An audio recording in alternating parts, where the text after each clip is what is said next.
Welcome, everybody, to the November 7th, 2023 Board of Commissioners meetings. Please silence your cell phone pages and other electronic communication devices. Agendas and speaker request forms are located at the back of the chambers.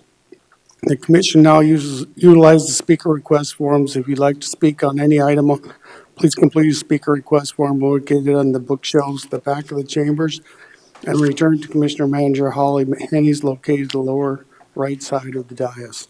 At this time, I'd like to call the meeting to order, and I'd like to do a moment of silence of reflection and the Pledge of Allegiance followed by that. But at this time, our moment of silence, we'd like to honor the men and women in uniform and their families, past, present, and future, and say thank you for your service and for this great country. So at this time, we'll do the moment of silence followed by the Pledge of Allegiance.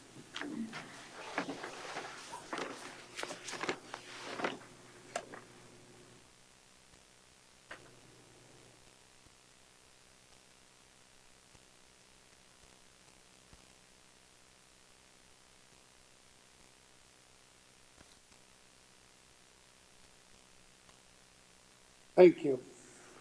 I pledge allegiance to the flag of the United States of America and to the republic for which it stands, one nation, under God, indivisible, with liberty and justice for all. Thank you, folks. At this time, item number 4 is a review and approval of the agenda. So moved. Moved by Hadcock, seconded by Lassiter to approve the agenda. Is there any comment?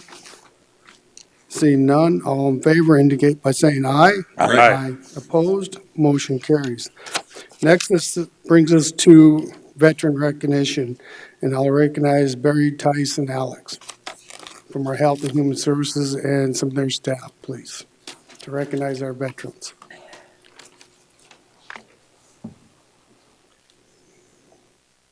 Good morning. I'm Barry Tice, the Director of Pennington County Human Services in the Veterans Service Office.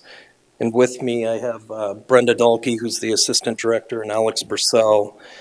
Alex is a former Veteran Service Officer who oversees our Veterans Service Office, which includes Heather Funk, Thomas Follett, and Lee Borries, who is actually with an appointment right now. Under Alex's leadership, Heather, Thomas, and Lee have once again had a record-setting year when it comes to the number of claims filed out of the Pennington County Veterans Service Office. This is the busiest Veterans Service Office in the state of South Dakota, and I am grateful to those who have served our country and our Veterans Service Office for providing outstanding service to the veterans of Pennington County. Oftentimes we can disagree on things, but recently I read a statement from President Harry S. Truman that I believe is something we can all agree on. Our debt to the heroic men and valiant women in the service of our country can never be repaid. They have earned our undying gratitude. America will never forget their sacrifices. Alex will provide a brief update on the Veterans Service Office and the events we have planned over the next 2 days. Good morning, Commissioners. Alex Bursell, Pennington County Human Services and the Veterans Service Office. Thank you for having us here this morning. Much appreciated. Just really brief, as Barry said, record-setting year. The VSOs submitted over 4,000 forms to the VA this year, 2,000 of which were monetary generating claims. This was a record-setting year for 2023 already, and we still have a couple of months to go, as was 2022.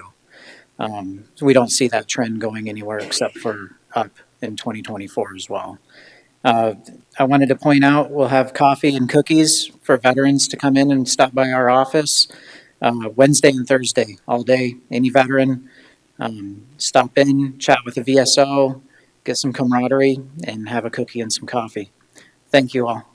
Thanks, Alex. I also want to take the time in for the commission to thank all our veterans that work for Pennington County. I haven't had a chance to read through them, but we've got great many of them. And after their service, a lot of times they come and they work for county, city, or state as a step over. So we really appreciate the work that they do and honor them too. Ms. Hadcock.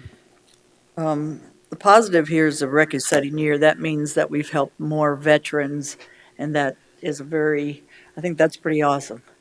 When you set a goal and then you surpass that goal, let alone it's to do with people that served our country, that you guys have served them like they have served us.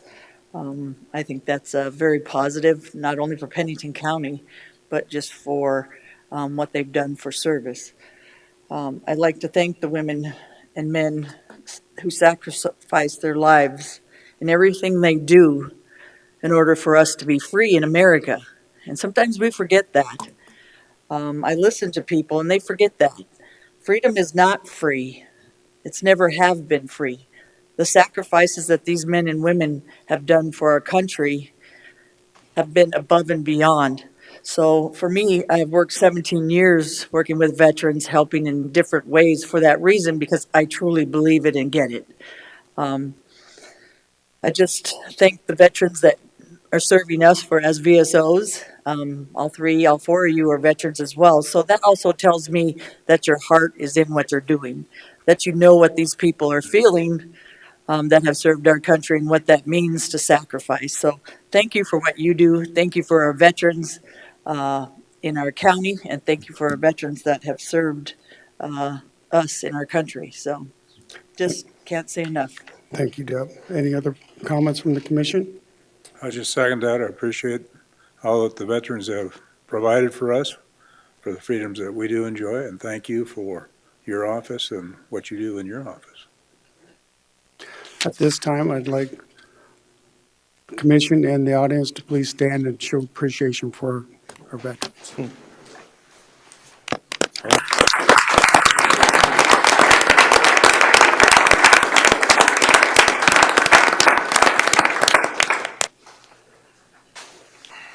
Thank you. Thank you, Barry, Alex, and staff. Appreciate it.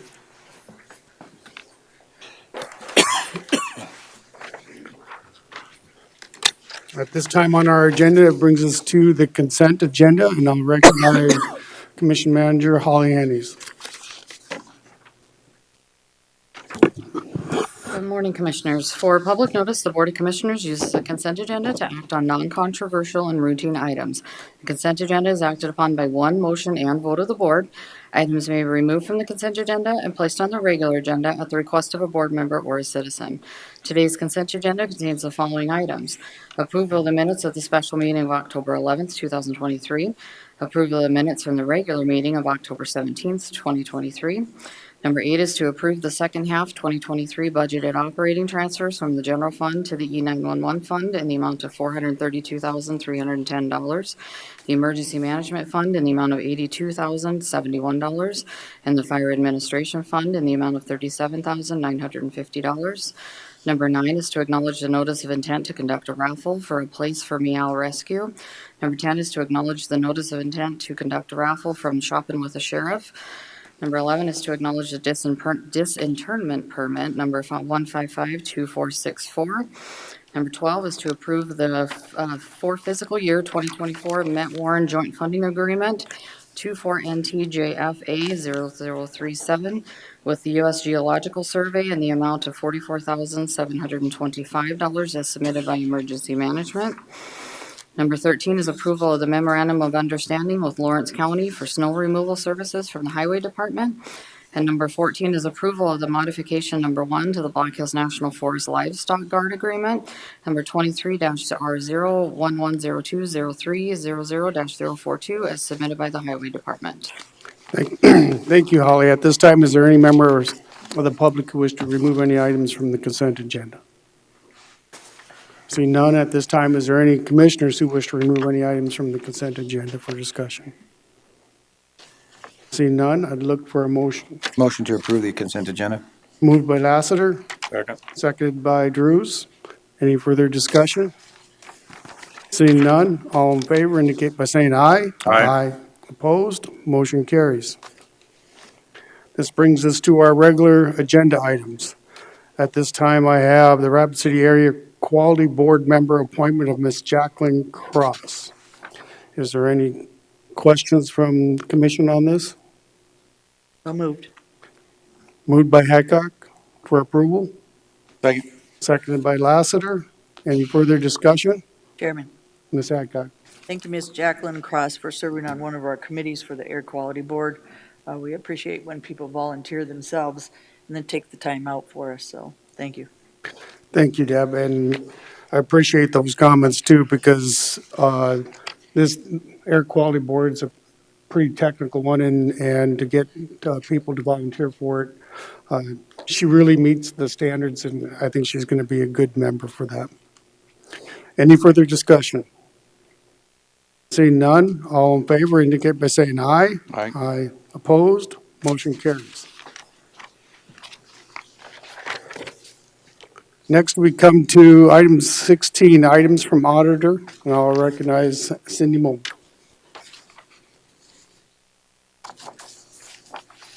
Good morning, Commissioners. Cindy Moeller, Pennington County Auditor. We have several annual renewals of licenses this morning, the first of which is the retail on-off sale wine and cider licenses. Would you like me to read those, or would you like to read them? Does the commission have any questions on these licenses that they reviewed? Not here. Is there anybody from the public that has any comments on the review from the agenda on the on-off sale license?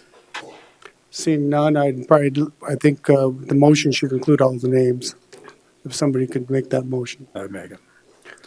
Move to approve the renewals of the retail on-off sale wine and cider licenses as presented and release upon payment of appropriate property taxes of BJ's Country Store, Highway 16, Dvorak Convenience Stores, Inc., Dollar General Store, number 15207, Dolgan Midwest LLC, Hart Ranch Camping Resort, Hart Ranch Camping Resort Club, Inc., Hart Ranch Golf Course, Hart Ranch Development Company, Mexico Typico LLC, Mount Rushmore KOA, Recreational Adventure Company, Moonshine Gulch Saloon LLC, Moonshine Gulch Saloon LLC, Powder House Lodge LLC, Reptile Gardens, Black Hills Reptile Garden, Inc., Sec and Twisted Brewing Company, Winery Hill City LLC, Summer Creek Inn LLC, Under Canvas Inc.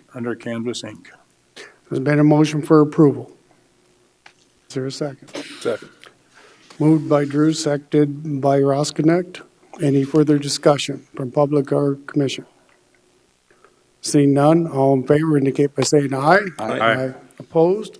Motion carries. Item number B. Item B is the renewal of the retail on-off sale wine and cider license for Corner Pantry under MG Oil. Thank you, Cindy. On this item, I work for MG Oil, so I will be abstaining from this vote. Is there any discussion or questions for Cindy on this? Nope, I move approval. Moved by Hadcock for approval, Second. seconded by Lassiter. Any further discussion or comment from the public? Seeing none, all in favor indicate by saying aye. Aye. Aye. Opposed? 4 yeas, 1 abstention from LaCroix. Item number C. That is a renewal package off-sale liquor license for Johnson Siding General Store under JSGS LLC. Is there any comments on this one from the public? Any from the commission? Mr. Chair, Mr. Roskinek. move to approve the renewal of the package off-sale liquor licenses presented and released upon payment of appropriate property taxes for Johnson Siding General Store, JSGS LLC. Second. Moved by Roskinek, seconded by Drews. Any further discussion? Seeing none, all in favor indicate by saying aye. Aye. Opposed? Motion carries. Item D. This is a renewal of retail on-sale liquor with Sunday sales licenses. And of course, there's another list of several of those to be renewed annually. And there's no problems with any of these? Have not heard anything.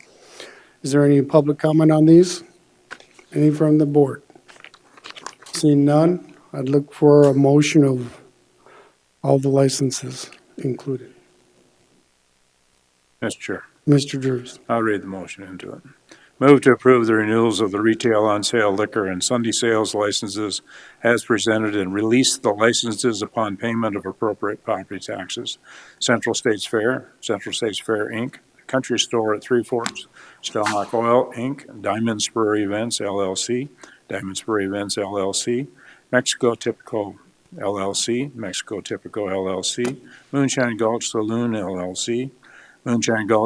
LLC, Mount Rushmore National Memorial, Xterra Parks and Resorts, Inc., Pine Haven Venue and Lodging, R&J LLC, Potter House Lodge, LLC, Rimrock Happy Tavern, Rimrock Holdings, LLC, Sally O'Malley's Pub and Casino, TNH, LLC, Silver Dollar Saloon, Ethel, LLC, Sweetgrass Bed and Breakfast, Shipwreck Bar and Grill, Grade A Enterprises, LLC, The Peak Grill at Taproom, SAS Ltd.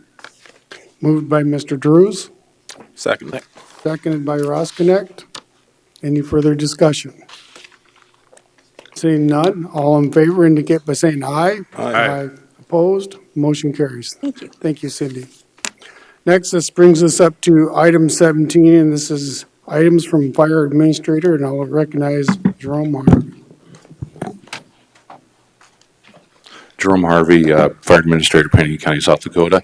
Good morning, Commissioners. With me today is Chief Shell of the Wasta Volunteer Fire Department. And I'll give you just a brief verbal update on the progression of the rest of the fire stations that you're assisting with. Scenic, Silver City, and Quinn are all on track. They're in final stages. Either the contractors are doing stuff on the land, none of their plans, so all of those fire stations are moving along. So the one that's been delayed has been Wasta, and all of the stuff that's needed to be done as per the agreement that Council Alderman laid out for us has been completed. The only change in this agreement that we're asking for is to go from 2026 for the first checkoff point to 2027, just because of the delay in acquiring the land. I'd like to thank Mr. and Mrs. Fuss for the donation of the land right in Wasta. It's an excellent site. It's have good visibility, not only from the community, but also great access to all of the major arteries in and out of Wasta, and of course, good access onto the interstate. With me today is Chief Shell. If you have any specific questions about the project, you can ask them, and go ahead if you got any questions there or any comments. Thanks, Jerome. Chief, do you have any comments? No, I guess I don't have any. I'd just like to answer any questions if you have any. Okay, is there any questions from the board? Chief, not a question. Just a thank you to this board, because this is an area that was well needed, and we all knew that, being on the Fire Service Board as the commissioner for the last, 8 years. This area was not covered very well for fire, and there were some areas that we had some issues with, and that's why this was brought forward to make this fire department where it is in the location it is today. So I believe it's a good asset for Pennington County and the citizens of Pennington County. They also, as citizens in those areas, have brought this forward to the fire department, and that's why it is where it is today. So thank you for all your hard work. Thank you to this board for approving this and moving it forward. And I would hope that we could go ahead and give them that extra time, because it takes a while, and lately with COVID in different areas that have delayed some of this, that we would give them that extra year. Thank you. We'd also like to take time to thank Chief Deputy State's Attorney Jay Alderman for helping draft the agreement documentation for this and bring it forward. Absolutely, appreciate its help. The other person we have not recognized is our auditor and her staff for the time and efforts they put into this. It's can't do it without them, keeping the books straight, and appreciate all their assistance and help on this and helping us keep moving this thing along. It's the whole thing comes down to the decisions that the commission is making, and it's definitely moving these areas forward. Thank you, Jerome, for highlighting the auditor's office. Also, it's a team effort. So it's easy to stand here and say that and just be blowing smoke on it. No pun intended. But it's really comes down to that they were really very helpful with us, very patient with us, and help us make sure we got things right. Thanks. Is there any further questions for Jerome or the chief? Thank you. Thank you. Seeing none, I'd look for a motion to approve the Pennington County and the Wasta Volunteer Fire Department for the donation of $500,000 to construct a fire station, and further move to authorize the auditor's office to issue the payment. So moved. Second. Moved by Lassiter, seconded by Hadcock. Any further discussion? Any public comment? Seeing none, all in favor indicate by saying aye. Aye. Opposed, motion carries. Thank you. Thank you very much, guys. Thank you. Chief. Next, this brings us up to item 18 on our agenda, and these are items from the Highway Department, and I'll recognize Superintendent Joe Miller. Good morning, Commissioner. Joe Miller, Pennington County Highway Department. Up in front of you here is the second and final reading of Ordinance 14. After the last meeting, we made those requested changes that we received from the wall meeting that we had in, I think, October here. And I think I've touched base with all of you. After some conversations amongst ourselves and with you folks, we're going to bring forward the resolution to leave our current highway system, the 837 miles that we currently maintain as is. And then there will be some other roads in the New Underwood area that are section line roads that the county has never maintained, but by state statute, they are county secondary roads. So we will be putting those on this resolution just to kind of clean up everything. That resolution hasn't been done since 2012. So it's long overdue. We hope to start looking at this probably once a year to clean that stuff up. So all the 837 miles that we currently maintain, we will leave as full maintenance. But the other roads, the section line roads that we've not ever maintained, we will bring those forward as no maintenance roads. We hope to have that before the first of the year, it sounds like, but with the new roads in the New Underwood area, we have to get descriptions and there's a lot of details that need to go into it to make sure we get it right. So with that, I will stand for any questions. Chair. Ms. Hadcock. Not really questions, Joe, but a thank you. You put many hours in on this and many meetings with the public in that area, and I appreciated that. Travis invited me and you to some of the meetings, and I appreciated that because I learned about secondary and no maintenance and full maintenance roads. If it wasn't from you, it was from the public. Sometimes they're not always happy with what we do, but that's why we have a process. And that's where we are today with why you made the changes from listening to the public, and I appreciated that.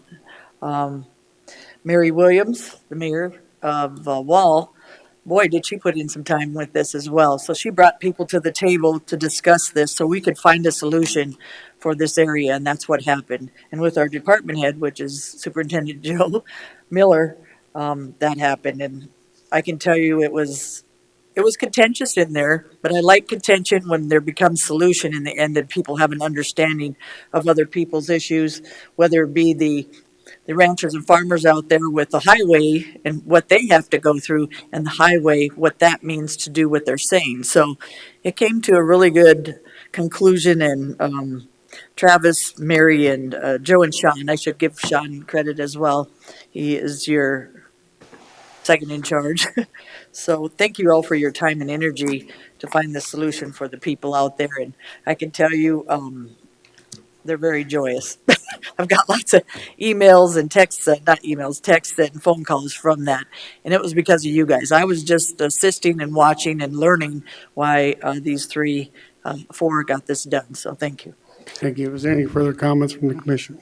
Yeah, if I may, I think, we learned a lot from the public meetings, so they were good and educational for us, Sean, myself, Colton, and hopefully the commission, educational at the very least. Kind of opened up our eyes to the need for possible, more equipment in the future. And we do have a meeting set up with a TDM excavating that installed a box culvert for us this spring, or this summer actually, on Zeb Hoffman's place. Well, not really his place, but the Wilsey Road up there, to maybe try and contract some blading hours with that individual. So we'll see where that goes. So. Thank you, Joe. I do, before I go to the board for a motion, I do have 2 speaker request forms. Chance, Task?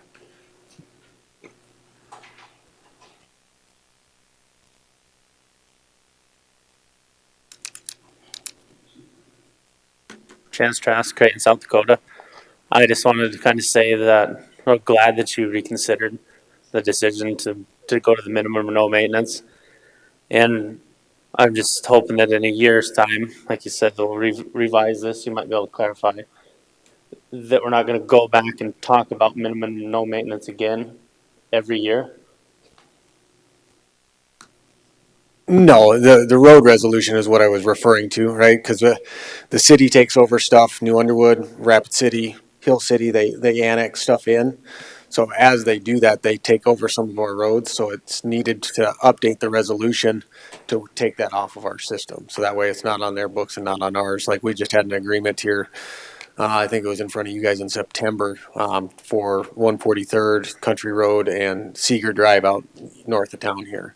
So it's just to update that and keep it fluent, because all that stuff has to be updated by resolution. This isn't something we'll have to revisit again in another 5 or 10 years. Well, if I'm here, hopefully not. I hope not So, too. but, I can't predict the future. I can't say that this commission is going to be gracious enough to employ me for the next 10 years. I sure hope so, but I can't predict the future, so. Yeah, that's kind of my thing. I'm just happy that the decision chose to kind of go the other way, and it really means a lot to everybody out there, and it's a big relief to everyone. Thanks, Jansen. You guys did your due diligence in informing all the commissioners of your concerns. Well, we tried our best. You did. Thank you. Thanks, Chance. Next I have Zeb Hoffman. The quiet one. Just kidding. I have to tease you, Zeb. Zeb Hoffman, Pedro, South Dakota. I'm with Chance. I want to thank you guys for voting on this and doing what you did. I guess the only question I got is on the ordinance, did we change it from may to shall on the reading? You went to will. Yeah, so I'm not going to get into the reasons we don't use shall anymore, but there's a couple Supreme Court cases from my understanding, but we changed it from may to will. Okay, that was my question, but thank you guys. I appreciate everything. I know we've been up here a lot and you've got to talk to us, but thank you for everything. Thank you for your Thanks, trips Zeb. to Rapid City, too. Is there any further comments from the commission? If not, I'd entertain a motion. So moved. Second. Moved by Rosknecht and seconded by Hadcock to approve the second reading and final adoption of ordinance 14 amendment as presented. Thank you, Joe. Any further discussion? Seeing none, all in favor indicate by saying aye. Aye. Opposed, motion carries. Mr. Chair. Thank you, Commission. Mr. Laster. Moment of privilege, please. Yes, sir.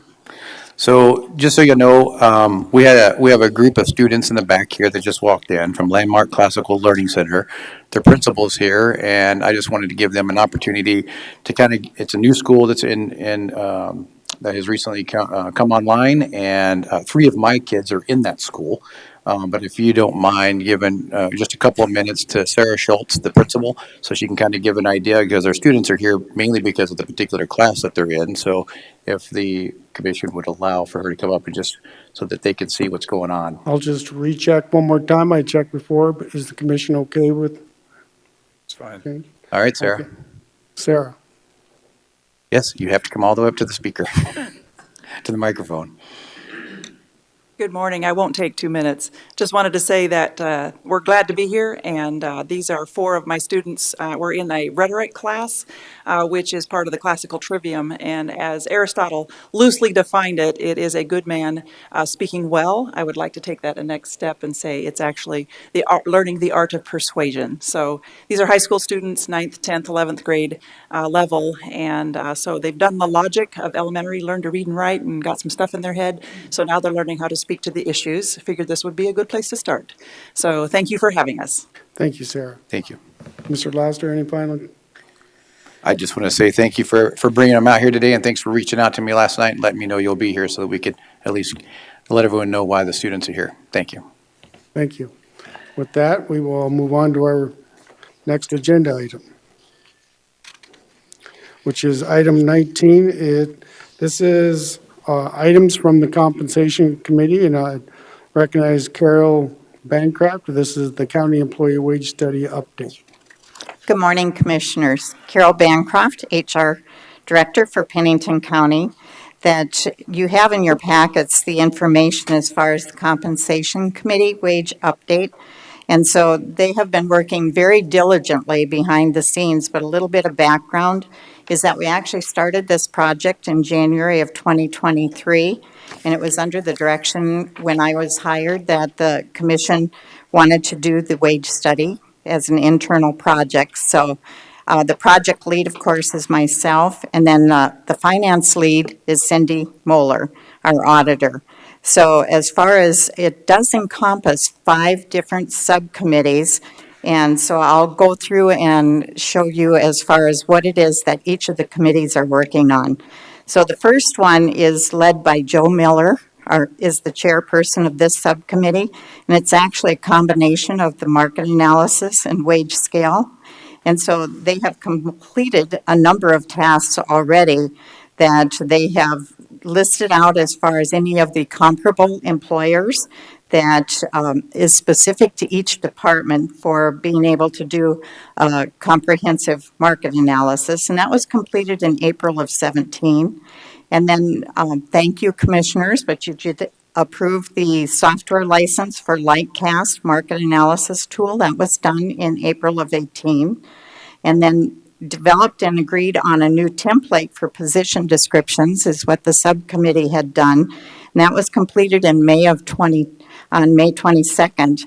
And that allowed us to go back to each of the departments then to start compiling the information on their position descriptions. And then we developed the compensation philosophy, which was approved by the Board of Commissioners on September 19th. And the position descriptions review and revisions to a new format by the departments were submitted to HR on September 29th. So I have to applaud each of the departments that they worked very diligently on getting them into the new format and getting them submitted on time. So the current focus is our position pay bands and grades. That we have 3 that we have identified and a 4th that's under review, which would be a professional band, a technical band, and a support band. And this was in light of, there was a lot of controversy in the last wage study that was done by Gallagher, that there was the sentiment amongst the departments that it did not recognize the technical positions or the support positions in the same manner as what it did the professional level. So by breaking it out with this and having grades within those pay bands does seem to be a much better fit for the county. So also county HR and the sheriff's office HR, they are in process right now of reviewing the 300 plus positions descriptions, and we have a target date completion of mid-November, so that is well underway. And then the market analysis is also going to beginning in tandem with that here in the month of November. The wage scale is projected to be completed and reviewed by the compensation committee in December. And then with that, we would take the 2025 wage study results by January 2024, that it would be approved for taking to the commission. And so we would present the wage study to the Board of Commissioners in February. And the timeline on that positions us that if there are questions or anything that we need to go back and rework, that we would be able to get that completed before we started budget planning for 2025. So some of the other things, the benefits subcommittee, which is chaired by Annette Brandt, that the completed task that they did a county-wide benefits fair that was held on August 2nd and 3rd. And it really had some great response that we had one-on-one meetings with South Dakota Retirement System and the retirement planners, which was very well attended. We also had Medicare 101 and consumer-driven healthcare sessions. Then that was from our Wellmark care team. And then we had booths here in the chamber that were manned by our insurance carriers as well as local businesses, and that had a focus on all aspects of wellness. So we also introduced dependent care flexible spending account to the compensation committee, and then the compensation committee jointly with the healthcare trust board requested approval of the agreement with Wellmark, and the commission did approve that on October 17th. So the current focus of the Benefits Subcommittee is continuing to evaluate our benefit policies for any opportunities to propose any enhanced benefits. Our Compensation Committee, that is a subcommittee of communications, and that is chaired by Sandy Sortland. That the completed task is we had announcements and sign-up information in July for the benefits fair. We also updated the commissioners on August 8th that Sandy did that presentation. And then open enrollment by HR is now included in communications on dependent care FSA in October. So that has been a huge win with our employees knowing and understanding that they're going to be able to participate in that. So the current focus, of course, is today's meeting of being able to update you as far as the progress on our project. So the Budget Subcommittee, which is chaired by Sheriff Mueller, that the current focus, there's some preliminary discussions about how to manage through the financial aspects of the Wage Study and Market Analysis Subcommittee, but there have not been any decisions or anything more to report other than just the preliminary discussions. So Training Subcommittee, which is chaired by Kevin Carley, that we had the Lightcast training was provided to, we have 6 licensed users, and that was conducted in May of 2023. So I'll stand for any questions. Thank you, Carol. And I just want to remind everybody, this is just an update. Here. Ms. Hadcock. Couple of things, completed comparable employees list specific to each department to assist with wage study. Can you explain some of that, Ms. Carroll, and how that was done? Yes, that each of the departments went out to who they thought were businesses that they are competing for in the labor force. And so each department has different entities that they are competing with. So we compiled a comprehensive list for each of the different departments. And that's going to enable us, when we use the tool Lightcast, to be able to look to those companies specifically to see as far as how we are as far as positioned with their compensation. So what happens if one department head gets their analysis from someone and then somebody other's comparable or analysis is from a different company and then the next one's from a different company? How did you distinguish that that is a comparable or market analysis? Because if I was a market or I was a department head, Ms. Carroll, what I'm asking this question for is then, okay, I'm just going to use examples, so don't take this personally. Barry might go to the Google and Brian might go to Wikipedia or whatever they call them. I've seen different, that's why I said when I started looking it up, I saw 4 different companies, 6 different companies, and then I'm going, okay, so did we give them specific areas or everyone's doing the same company to get their analysis from? So just to clarify, when I said that they looked at different companies that they are competing with here in Rapid City, for example, you know, who would have HR positions that would be equivalent to what's in the HR department, that we would be looking to those companies. And we very possibly would reach right out to the HR director there and find out as far as what is their salary, if they will share that information.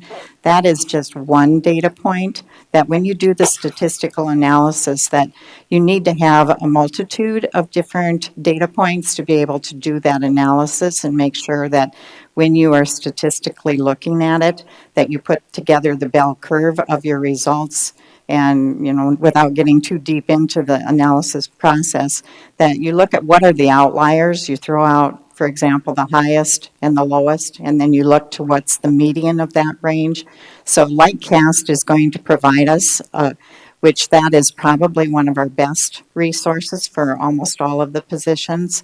And that's going to tell us as far as what it is. We can look at it by Pennington County. We can look at it at different counties that are comparable in size throughout South Dakota. We can also go to states, 6 different states, and look to counties that are comparable to us.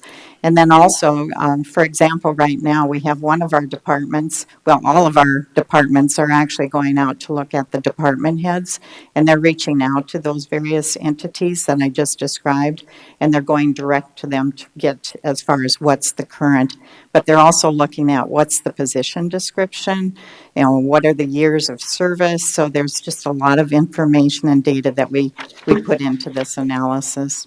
Thank you, Ms. Carroll. What I'm looking at this is because of the expertise of each department head. Do they have the expertise to do these process? And now that I've looked at it, I'm having a few issues with that area because we're not, as department heads or commissioners, expertise at wage studies. And taking different pieces and parts or analysis and market analysis and comparables, I don't know that our department's heads were trained in those expertise. And because we have a light cast analysis that brings that forth, I understood when Gallagher did it and Condrey did it, they had a specific, you had to go by job description and you did steps. Now we're doing department head analysis for each department that aren't qualified to do those expertise things. That's why I think when we ended up, and I'll just tell you on the wage scale study, that I start not understanding by the time we were done that we didn't have the expertise to do it. So that was my point of view. Can you tell me the light cast market analysis software? What does that do? What that does is you define as far as what parameters that you want to use. Say, for example, that we're wanting to look at what is a comparable position within, HR director, I'll use that again, here within Pennington County, that we can drill down as far as we can go right down into Rapid City. We can look at Pennington County. We can also expand that. We can look at Minnehaha. We can link at Lincoln County, Lawrence County, Meade County, et cetera.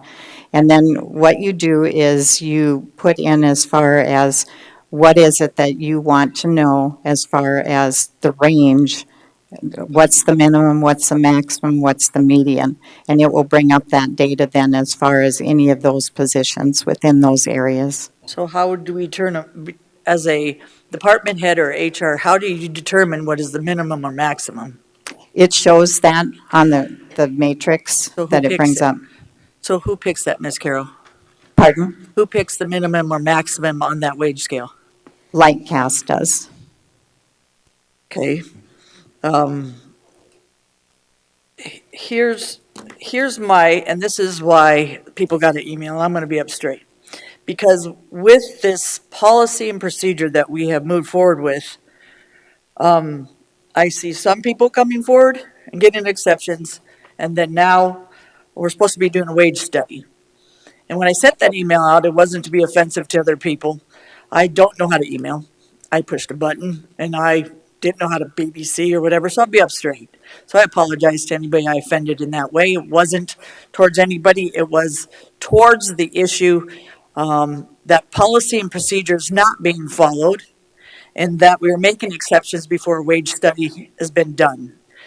And I wasn't getting it. I was frustrated, people, and I was mad. And I apologize to anybody that I was not professional to because I might have said something that I was just frustrated with. And I apologize for that. But then I was on the compensation committee, and I thought the wage scale was amazing. I thought we were going to do something, and we could do it. And then I started looking into it and going, I don't think we have the expertise. So I also had the solution, which I talked with other department heads, that there is, and we did pay for the first Gallagher study, that they can do an update. So if the problem was the support and the technical part of it, we could have went back to, I'm just saying, we could have went back to Gallagher. Because at this point, having department heads, having the expertise and having to do comparables and analysis, that doesn't seem quite right to me because it depends on if you have expertise in that or you have the qualifications to be able to take that time and energy to do it. So I'm finding that other people that are doing these tasks for us in departments, and they have said they do not have time for other stuff to do because they're doing this wage study. Now I'm seeing some of the fruition, not you personally, just in general. So the policy and procedure and the expertise of what we're trying to do, I'm not in agreement with now, because I'm watching and I'm listening to your staff, and they're saying, and they're writing on their papers that, they have reviews, that they put other stuff off in order to do the wage study or be on these compensation areas. So now I understand why we didn't do it, is because we had Gallagher do it, and it seems at this time, that if you're gonna do something like this, I can't rely on a department head to do a comparable and analysis and then do a light cast and call that a wage scale at this point. That's my personal opinion, but I believe if we want to make solution with this, it's easier to find a professional company, pay Gallagher, because we did pay them a lot of money to do the first scale. Maybe the solution is, we said they come back in 3 years, maybe we do something a little bit different and let them do what they're supposed to. Because what I'm seeing in policy and procedure is rules are being suspended for some and not for others. So that's causing, for me, dysfunction, disparity, and animosity towards these exceptions. So what we're doing is, we're actually doing what we said that the Gallagher did and the Condrey did. We're doing exactly what they said they did. So I'd like to clear up some of the misunderstanding that when I was interviewed for this position, that it was discussed as far as the Gallagher wage study. And I do believe that I was hired based on my expertise, that I do have expertise with wage studies. I've done them in the past with a much larger company than what Pennington County is. So I was bringing that expertise. I am the project leader, so there are controls that are around this wage study. I don't dispute what you're saying. It is time consuming to do this, but it is something that we were given the direction to do internally, and in good faith, each of the department heads or members of the subcommittee, that they have given their all and their earnest to doing a very diligent job. And again, there are controls that are around this, that one of my certifications is Green Belt Six Sigma certification, which is statistical analysis. So you do have an expert on staff that is guiding each of the different departments as well. The involvement of the department heads was to do their position descriptions, so unless they're on one of the subcommittees, the department heads have only been tasked with getting the position descriptions. That's what they had to do under any, whether it was Gallagher or Condrey. They needed to put together their position descriptions for the project. So that is where their involvement has been. As far as making decisions, this is a collaborative effort, again, with a lot of guidance and controls around decision-making and bringing back to the compensation committee and to the commission to keep you informed as far as where we're at with the study and the progress that we've made. If you were to ask my opinion, which you haven't, but I'm going to offer it up anyway, is that I think we're very well on task with doing what we have, and I think we have a much better product that we're going to have at the end result, as far as what we're going to have the buy-in of not only the department heads, but also of the employees, because it does take into consideration the type of operation that we have. As I mentioned, it's got 3 different bands that we've already identified are very critical to this, which Gallagher did not have that breakdown, neither did Condrey. And that is that we have a professional band, we have a technical band, and we have a support band. And within each of those 3 bands, there's different grades or levels as far as what the level of responsibility is. And with Gallagher, when you look at that the grading was, and as far as what the DBM rating would be, was highly rated on decision-making. And so it did not take into consideration the highly skilled professions that we have here, say, for example, within buildings and grounds. And that is something that this wage study that we're doing internally will address, that it does have ratings for those types of positions. It also recognizes within our support functions that decision-making is not as heavily weighted as what it was under Gallagher. So I have a high degree of confidence. So like I said, I would like to clarify some of the misunderstanding that I do believe that you have based on what you're saying. I got Mr. Drews I'd like to next. follow through, okay? I'd like to We need to follow. have some other discussion. Yeah, but you guys seem to have your discussion. I'm having mine. I ask questions, so. That's uncalled for by saying that we all had other conversations. Well, you stop me every time I talk, Commissioner LaCroy, and I'm not finished. I have a follow-up. I have I won't questions. stop you every time. So No, this is a follow-up question. you've had the floor for over 5 minutes right now, and nobody else. So you're saying I can't speak? Gave her response. I can go back to you after. I still have questions. So what we're going to do is just let everybody talk nilly-willy. No. When you feel that I'm done or Gary's done, you're going to tell them when they're done. Give every commissioner an So opportunity. we'll time everybody 5 minutes. I'm going to give everybody an opportunity to 5 speak. minutes, just like you did me. So, Mr. Drews. Thank you. Carol, I've had the opportunity to serve on the compensation committee for the last 3 months or so. And I'm very pleased with the buy-in that the committee has taken as far as their involvement with this. And I think as you talk about the information being collected, a lot of that is data information that's plugged in. We recognize, I think, on the committee that you are that main resource on that committee for making some of these determinations, recommendations, and suggestions. And so I appreciate what's been done there. I think as far as and I know that from the interview that we had with you, that this was one of the big challenges that we put on your plate, basically saying, this is what the commission would like to do. And so that was a challenge to you, and you accepted that, and I think you've done very well on it. I think part of what the reason that we moved towards the direction that we did was because some of the things that happened with COVID, it changed the whole outlook on what we're doing as far as wages, what we need to be doing in order to recruit and to retain individuals in their positions with the county. And I think that what we saw with Gallagher is that I don't think any of us were pleased with what we received or the response that we were receiving from them during this period of time.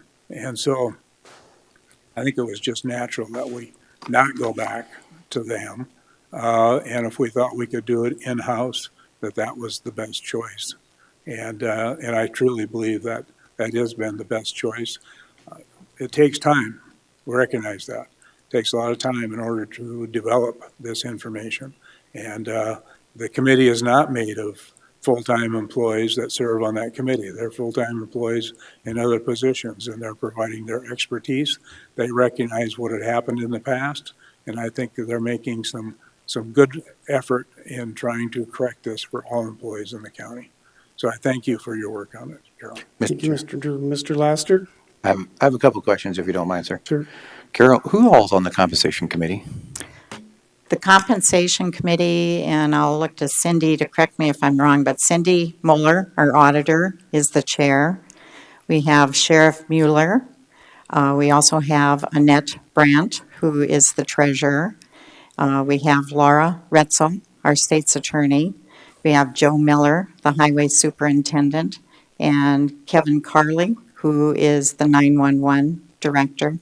And then I serve as a consultant. I am not a voting member. And then we also have now Commissioner Drews is the commission representative. Mr. Chair. Mr. Laster.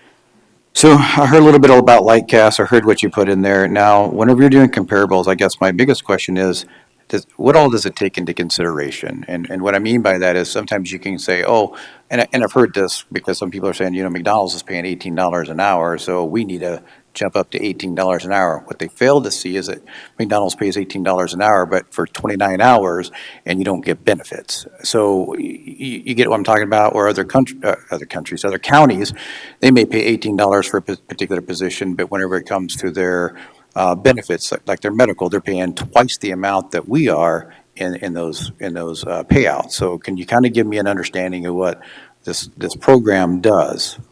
Yes, so Lightcast isn't the only source, that there's also a lot of rigor that goes around sanitizing that data.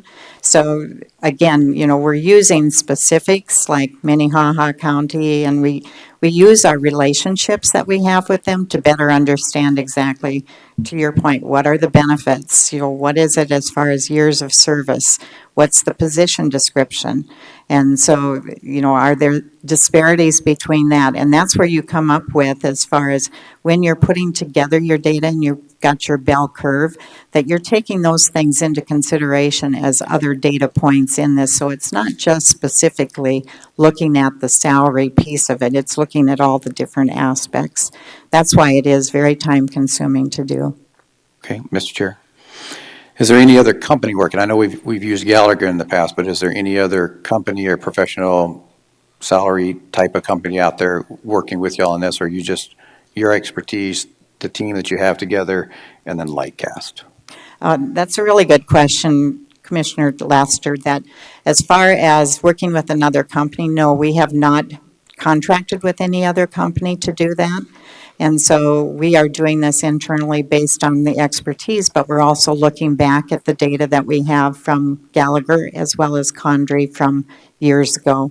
And so we have those resources to be able to research and look at how they actually did it as well. Okay, that's all my questions for now, Mr. Chair. Thank you. Mr. Roskinek, do you have any questions? No questions per se. I just want to thank Carol for her hard work on this, and it's greatly appreciated. Thank you. Mike, I'll make a comment before I go back to Commissioner Hadcock, is that thank you for the update and the report. I know we just gave one last month also, or Sandy did, and you're absolutely right. We decided when we were looking at some of this stuff that with COVID-19 and what happened, the county can't move as fast as the private sector can. And so we found in the highway department and many others that we had to make some changes quickly. And so we did. Congress study, if I remember, we were trying to get a one size fits all, and we still had departments coming back when that was going on, looking at different areas. And so we had those conversations. And so I think we're moving forward in a positive way. It's not fast. We're going to have exceptions to work throughout the year until things get done. And I think once that happens, then I think we'll settle down. Yes, we are getting a lot of departments saying we can't fill our positions and we have to make some changes. And we've done that. I think the compensation committee's brought forward, you guys did away with one DBM, if I remember right, and because you just couldn't fill it. It didn't meet our needs. And so private sector can move faster than we can, and it's going to be a while. So with that, I will go back to Ms. Hadcock. Thank you. Commissioner Lloyd LaCroix.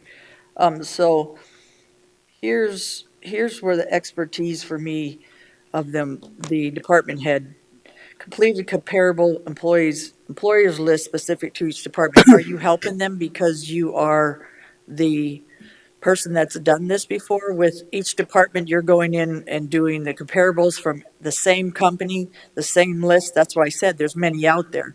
So the comparables or the list is based on whatever department head uses. Are you saying with your expertise, you're going in and telling these departments you're using Google, and so is Barry, and so is Sheriff Mueller, and so is... So point of clarification. Why Deb, I'm saying that because is... department head review was an executive session. No, this isn't department head. That you just said department head. No, did she go in? That's not executive session. With her expertise, the wage study is done. Okay, wait. Right? So with that wage study, did you go to each department with your expertise and tell them which one to use and what process each one of us was using? We weren't going to say that here's my bottom line, guys. Policy and procedure for me is the same throughout each department. So far, we suspended the rules on 5 exceptions that I know of. So we are allowed to give exceptions, I understand that. But then why do we have a policy and procedure for suspending the rules? So my bottom line is, if the policy and procedure is to do a wage study, I know we've had some in open forum that we needed to do because he was gonna lose most of his employees. Sheriff Mueller came up front and said we needed to do it. But why are we granting exceptions to this policy and procedure when we don't even have comparables or anything? Because we're calling it disparity or compression, but isn't that what it's causing? So let me clarify that as far as the exceptions that are brought to the commission, let me backtrack just a little bit. Okay. We do have the compensation policy that governs as far as how the treatment for new hires and if there's any increases in steps, if there's a promotion, if there's a transfer, et cetera. So that does govern that. If there's something that falls outside of that for various reasons, which I will explain, then that's what comes to the commission with a request for an exception. The process for that is it's identified by the department head. They bring it to HR so that we can review it with them. And there's different reasons why it would be brought to the commission as an exception. The first is that they've identified that there is a compression issue that was created through the Gallagher wage scale. And that would be something that, I mean, that's historical, and it's still getting cleaned up. Some of it has to do that there's new department heads that are now just getting to see this for themselves as far as what that is. So those are some of the exceptions that have been brought forward. It's purely a compression issue that is internal, has nothing to do with an outside external market analysis. The other is as you indicated, there may be a business need because something has drastically changed within their environment and their operations. And so that business need, if the business case supports it, that's what's brought to the commission. Also, if somebody is, the promotion policy that it allows for how many steps and what percentage that you can increase it. There have been times where people were very high in their steps and they wanted to do a promotion which would have taken them outside of that 10%. So I think there's been at least one case that was brought forward to the commission. But as far as anything to do with the wage scale and pulling somebody out of the wage scale right now and bringing that to the commission and asking for that, that is not something that HR will support. It doesn't prevent somebody from bringing it to you, but it is something that you're going to see that my recommendation is, no, we need to keep it as a part of the wage study. So you believe the 5 exceptions were disparities and compression? Right. Okay, so if you're saying this is the policy and procedure, so all the department heads are listening because they keep asking me and I don't know, and I keep asking them to ask you. So if you feel like you have compression or disparity on someone, you bring it forward and you ask for an exception. And you don't think that that is a dysfunction or a disparity or animosity towards people when they see people getting these different compression issues that are causing, I'm seeing compression for other departments. I'm sorry they haven't moved forward. Maybe you need to talk about that in department head meetings, but I'm not getting it. I'm not getting process and procedure. I'm not getting that. It looks like we suspended the rules and you made exceptions for other people. So that's my point of view. Because of what I've seen and what has been talked about in executive session, some of that's not executive session. I believe this board needs some training with our HR department on what is executive session from our state's attorney and what is not. And I'm not saying that. Just today, I asked the state's attorney's office, Laura Retzel, if she would come in executive session so we would follow policy and procedure at this point. So I'm not picking on anybody. I'm saying that I don't believe that process and procedure and what I've seen on these papers and what's coming up next is not executive session. So I'm not in agreement with all the exceptions. I started it thinking that the 2 exceptions I gave was going to 15 departments. Then we're calling it disparity and compression and just bringing people in where I thought we should do it all at the same time. That's my opinion. Thank you. And I'm going to reel this in, Kara. This is a report and your door's open at all times, so discussions could have it, or we could have a separate meeting on this if it's so desired to have that full discussion. I do have 6 speaker requests, and I'm going to have to, this was a report, and that's what it is. So what I'll do is I'll go with the speaker request. There's no action on this. And I'll limit the speaker request, or speaker comments to 3 minutes as we move forward, because we got a heavy schedule and we need to be constructive in our meetings and respectful. Do we need to have a vote for the 3 minutes or to suspend the rules? As the chair, could do that, but if that's what they so choose, I'd go to the the commission to suspend the rules and do 3 minutes for the rest of the meeting. I'd make that as a motion. I'll second that motion. Mr. Chair, Mr. Lester, how many speaker request forms did you say we you had? have 6, but I'm suspecting it's going to be more by the end of the day. So 6 just for this particular topic? This particular topic and plus the next one up.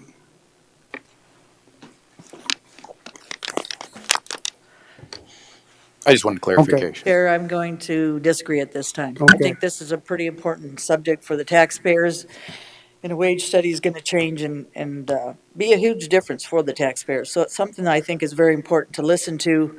Like I said, I believe at this time suspending the rules is not okay with me, so I'll be Thank you. voting no. At this time, we're voting on to suspend the rules and go to 3 minute for the rest of the meeting. All in favor indicate by saying aye. Aye. Opposed? No. 2 noes from Ms. Hadcock and Mr. Laster. So everybody understands that. And I will say to the speakers, was an update. And so we're not talking about individuals. We'll stay on track. And so if we start to wander, I will remind you. Thank you, Carol. So, and I just want to add a comment as far as what you said, Commissioner LaCroix, is my door is always open. You can always call or stop by to ask any questions, and I'm happy to answer those. Thank you. First speaker request I got is Tina Malali.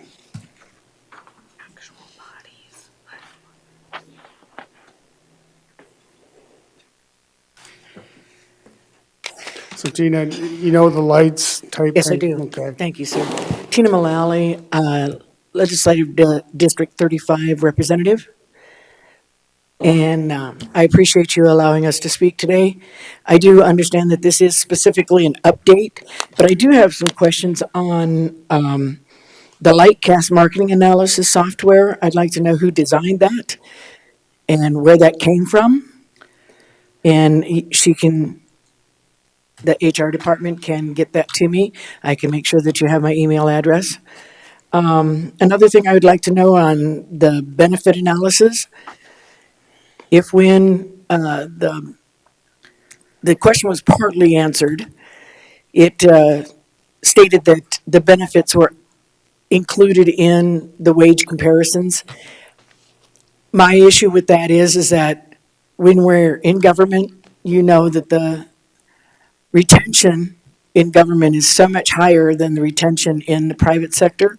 So if you're going to the private sector for any kind of analysis on time spent in their job, I'd really like to know where you went, in what private sector analysis you went on that. The other question I had was on these subcommittees, is it proper to have these subcommittees in-house? Should not any citizens be involved in these subcommittees? And if so, who chose the citizens that would be involved in that? And just because I'm limited on time, I do want to mention that the South Dakota State Legislature has had an interim committee on funding for counties. And I do see some of the bills that are coming forward that we can co-sponsor. Some of those bills are asking for state funding for things that are now county issues. I do understand that many times when bills are brought forward and passed, that sometimes the state legislature gives mandatory mandates without giving you an area to where you can fund that. I do understand that. So in knowing what that is, I would really be very cautious about how and when you start giving raises to anyone until we know as a state legislature how much money you're going to be asking for. Thank you for your time. Thank you, Tina. Next on my list is Jim Hayward.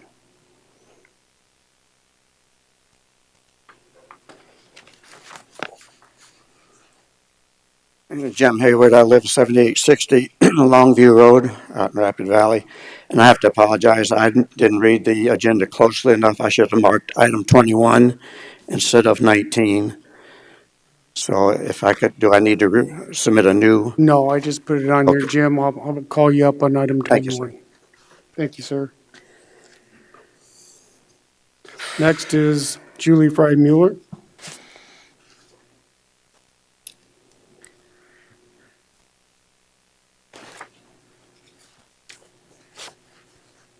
Thank you, Mr. Chair, and I appreciate the opportunity to get to speak with you today. I'm going to go from just a little bit different perspective. I've heard comparisons, and I just wanted to let you know I had a city council member come to me before, after they had created a new position for a parking manager downtown for the one parking garage in the 100 meters. They compared it, and I've heard this straight from one of the only city council members that voted against this, we are totally on opposite political sides, but I totally agree with him on this. They compared us to Lincoln, Nebraska, that evidently had 4 parking garages and over 1,000 meters. We had 1 parking garage and over 100 meters. They had 30 employees. We had 3, but the Lincoln, Nebraska parking manager was getting $68,000 a year. So the parking manager in Rapid City had to get $68,000 a year as well. So I'm just bringing up comparisons. So when you hear about comparisons, to me there was no equal comparison in that at all. So please just keep that in mind. Thank you. Thank you, Julie.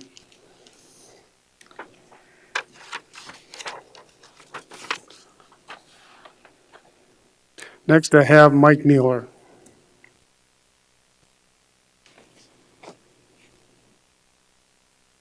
Morning, Commissioners. Thank you for the opportunity. Just wanted to reflect a little bit on as you review studies and pay scales and things of that nature. I enjoyed starting my career in the private sector and came back to Rapid City 3 years later to give up the big dollars and the prosperous financial career as an engineer. We rather enjoyed that, being home with family, having a stable job. Spent 23 years in that public sector and had a lot of perks.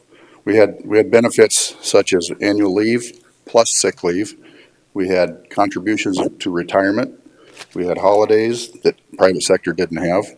We had full-time employment, which doesn't always exist out there when construction seasonal work is in place. Health insurance premiums either fully paid or subsidized. So want to keep in mind the public sector, the public servant, and the benefits that come with that, the work environment, the steady job, all the things that come along, other perks that I may not have mentioned. And I'd like you to know that taxpayers think about this stuff as their own home, their own household has to be balanced budget. And as I ran for county commissioner, I challenged for zero-based budgeting, and I hope that that's still in somebody's mind. But please consider a reasonable solution so that the taxpayers are treated as well as the tax burdens. Thank you. Thank you, Mike. And you're up, I'm saving yours for 20 also. Next, I have Taffy Howard. Good morning, and thank you for allowing me a couple of minutes of your time. As you all probably know, I spent 6 years on appropriations at the state level, the last 2 as vice chair of House Appropriations. And we had to deal with state employees and their wages. And it would have been unheard of for us to do that in-house. We got an outside company. We had one major, that I can remember, we had one major wage study done while I was there. It was an outside company that we contracted with. So I have to be honest and say I'm absolutely floored that we are doing this in-house. And I sat here and I listened, and as she answered the question, who's on the compensation committee? It was all department heads. Now, I'm sorry, but there is a huge conflict of interest there. She stated that they went out to pick the businesses to compare themselves against. Well, I'm sorry. I mean, call me a pessimist, probably a realist, but why aren't they? Wouldn't you go out and pick the ones with the highest wages? Because I'm sorry, there's a conflict of interest. There's no neutrality here. They're going to pick the ones that give them the highest wages. So I have to say, I'm listening to this and I'm dumbfounded. You know, we want great quality employees and we want them to be well compensated for their duties. But we must remember, we are not a private business. We are a government entity. And we shouldn't have the same goals as a private business. A private business is looking to grow. They want to increase their market share. That better not be our intention as a county, as a government agency. So my question is, when they went out and they chose who to compare themselves to, I heard businesses, I didn't hear other government entities. Are they comparing themselves looking at different counties in Wyoming? You know, the county that has Gillette in it. I don't know the name of the county. So my question, where is neutrality? And then I heard Carol, I'm sorry, I don't know her last name, but she stated this is very time consuming. So my question would be, the time spent by these employees that are taxpayer funded, how much time is being lost? What is it costing the taxpayer in time lost that they are not able to spend on their regular duties because they're spending time on this? And what does that compare to the cost of having Gallagher or a different private company do the wage study? You know, the statement was made that they weren't happy with Gallagher because of the support and technical staff versus a professional. I'm sorry, but call me, again, a pessimist, but it sounds to me like they just weren't, the scale wasn't high enough probably for those positions. Well, we are a government taxpayer-funded entity, and our pay scale shouldn't, we should be able to look at Gallagher and what they're providing us and say, okay, this is realistically probably what these pay scales should be. This is a neutral outside company providing us with this information. But for us internally to go, no, we don't like what Gallagher did on this, so we're going to do it internally, sounds to me like it's just people thought the wages should be higher than they probably should be. So I'm just going to ask you to please remember, we are a taxpayer-funded organization. You're not a private business, and that has to be first and foremost. Thank you. Thanks, Kathy. That ends the speaker request forms. I got just a little bit of clarification before we move on, is even when we had the Gallagher study and the other ones, department still went out and looked at other entities and brought them forward as comparison. So we still had those discussions. But at this point, what they're being asked to do is to take a little bit of ownership and be involved, which is bring them forward. That doesn't mean they're going to be considered, but it's all part of it. And so, but it takes some ownership. It's not saying you can't use that, you can't do that. Point of order. No, I'm finishing. No, I called point of order. That was not fact what you said. They did job descriptions, not comparables themselves. Thank you. They still brought. Job descriptions. They still brought.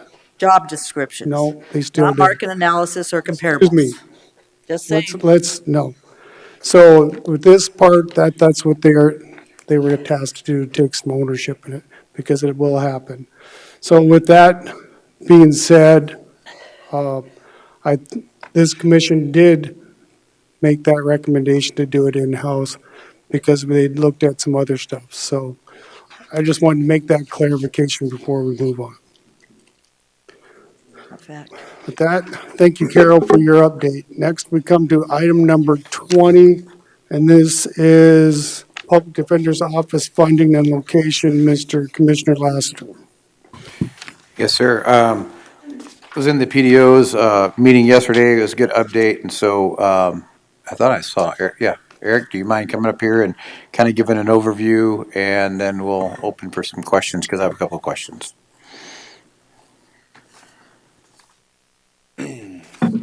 Good Good morning, Commission. Eric Witcher, Public Defender here in Pennington County.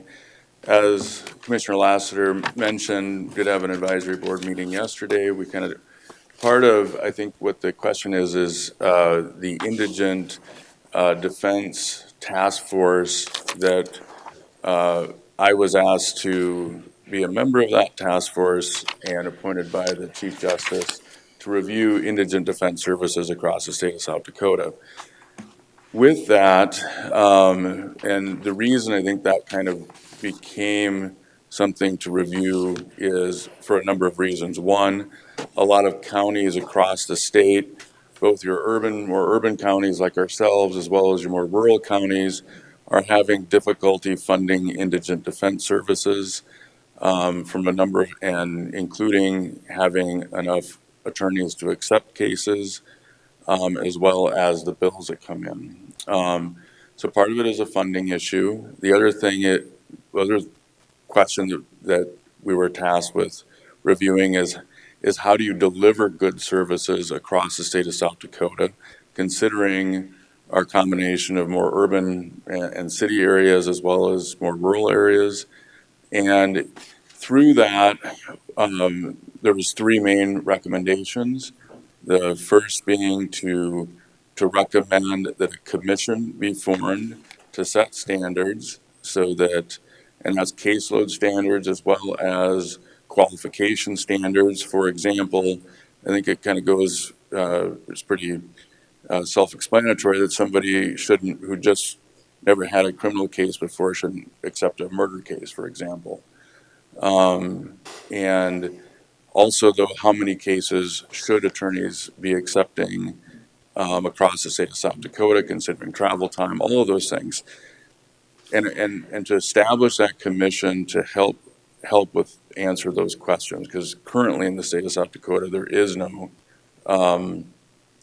commission, there is no statewide system that helps answer some of those questions. Secondly, was to start a statewide public defense office. It would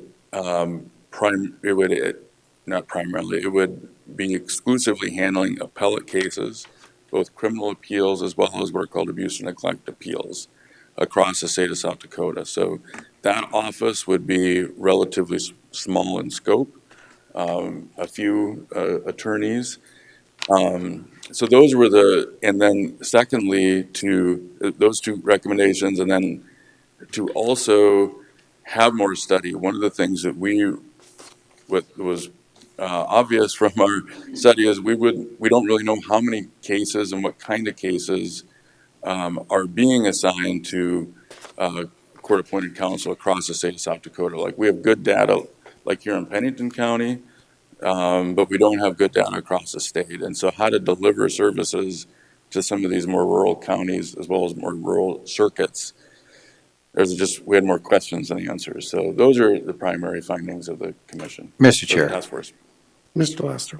And so we talked about this a little bit yesterday, but I kind of want you to, if you will, how's that going to impact what we're looking at? So obviously we're looking at some buildings to be able to expand and put, there's a plan to put PDO in a particular building. So we talked about that yesterday. What does it currently look like? I mean, we have some legislators here, and I'm never going to assume what the legislature is going to do, because sometimes they do things that we don't expect. But what do you foresee happening with this? Is it going to expand your office? Is it going to make a new office that they're going to fund? Is it something that, are you hearing any conversations about it's going to be directed to the counties to fund, and then you're going to have to come up with the bodies to put in there? Can you kind of give some information on that?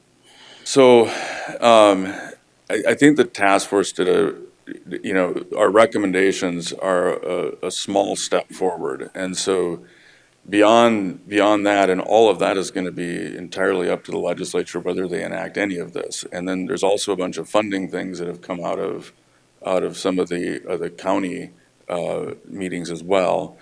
And I'm hopeful that happens, because the counties really need relief. Like I spoke on Friday when we had the legislative update. Indigent defense is one of those unfunded mandates. It comes from the state as well as the federal constitution, state statutes. You must provide it, and then the counties are stuck with 100% of the bill. And this is becoming difficult for counties.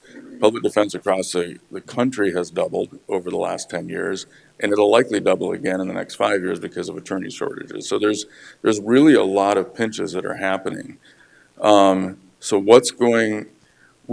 if I could read, I'm just seriously reading tea leaves at this point of what might happen, but if the legislature were to find funding for counties, hopefully that's going to come in a few ways. One, say if a case comes in some of these, and the bill is over $5,000, and you're having to go out and hire private counsel for those to handle those indigent defense services, that state dollars will then kick in, because a lot of these rural counties, they end up getting 2, 3, 4 cases that end up just really making such an impact on their annual budgets. So that'd be one way.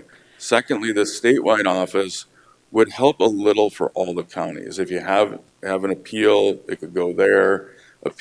As you know, some of the private counsel in our meeting yesterday could explain, appeals are very time consuming, and a lot of times those appeals go to private counsel, and so those end up to be significant bills on the counties. So that would be a benefit, I think, for all counties across the state, including Pennington County. Thirdly, if that alcohol tax and the way that's collected and reallocated, if some of that goes back to the counties for indigent defense services, then that would be, let's say a county X has a $1 million budget for that, then hopefully that might be 30% of that budget or something like that to give the county some relief. Now, is that office going to end up with a greater scope, handling actual criminal cases that are filed in the various counties across the state? I don't know, but it may very well happen.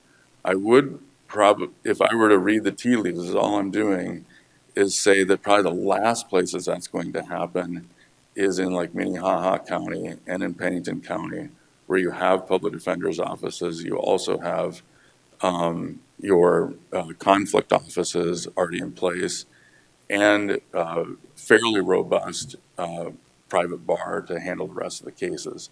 So those are probably the most stable places in the state of South Dakota right now. So if it were to happen, it would probably be later. Some of the models we looked at that, again, this commission might later just make a recommendation for is have circuit-based. So if it's a circuit-based one, that would be like the 7th Circuit. And so that would be maybe a public defense office that handles Pennington County, Fall River County, Custer County, et cetera. So to help with some of these things. But again, that's pure speculation. That will probably be many years down the road, my best guess, because even if the legislature decides to start this office this year, then it would be effective in July 1. They'd have to have a selection process to find the public defender for the statewide office.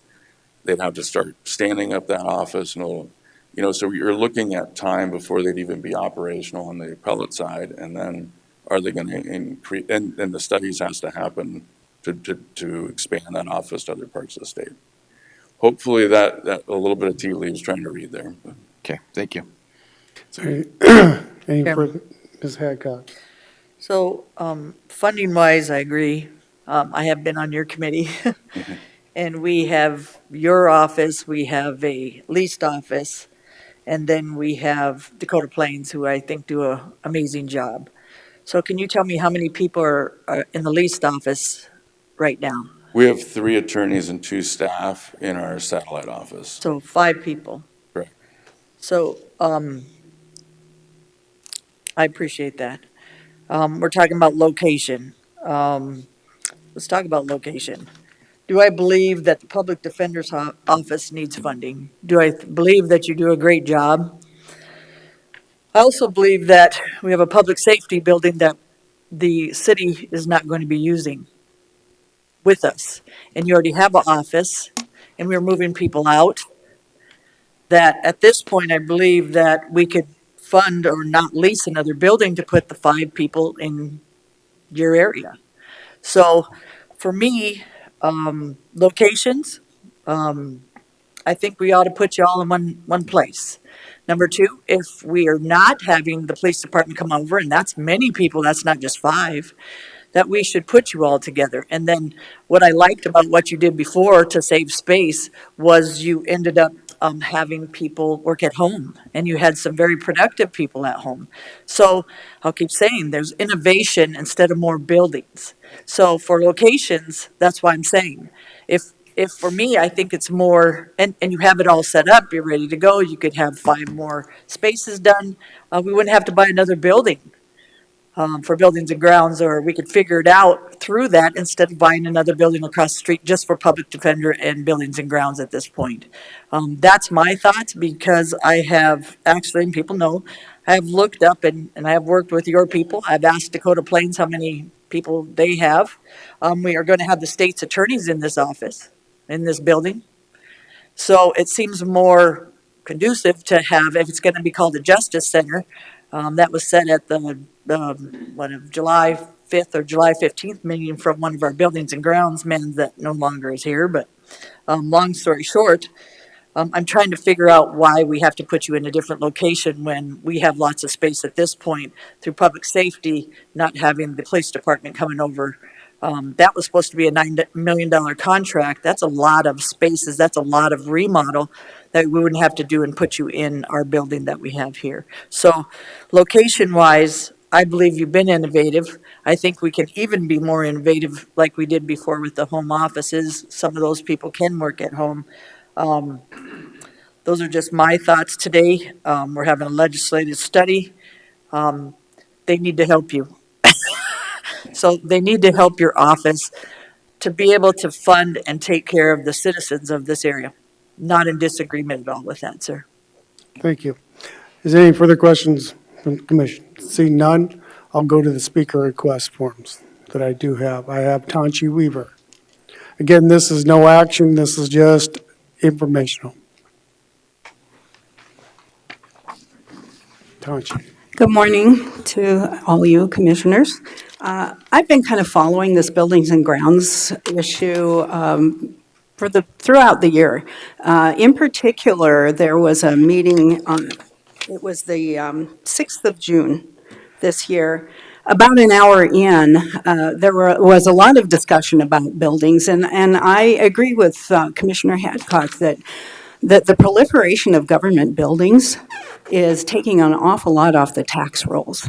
It has not escaped my notice ever since I worked in a government building just down the street for many years, that from 4th Street East, about 90% of the buildings, and you've got to include the South Dakota School of Mines and Technology, are government buildings. And one more major building across the street coming off the tax rolls, to me, is a concern. I am not opposed to a special space or an accommodation for the public defender. That's a necessity.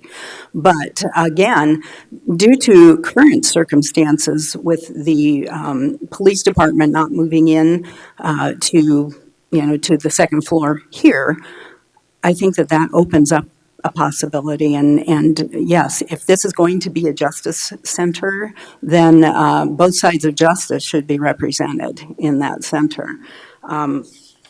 I do think that people should listen to that particular meeting and maybe a few others since, but about an hour in, Commissioner Hadcock encouraged the commission to have a public information session where they become aware of all the things that are going on, especially with 900 Concourse and now possibly across the street at 14 St. Joe. This is a concern to the public. When something comes off the tax rolls, then guess who picks up the tab? That's us. And this is even, we have, and I am speaking for Citizens for Liberty this morning. I'll make that note.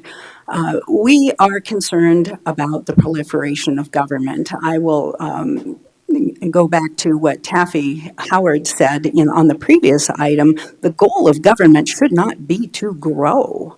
It should be to fairly and effectively and efficiently administer the functions of government, and I think that can be accomplished without acquiring another property. Thank you. Thank you, Tanchi. Next, I have Mike Mueller.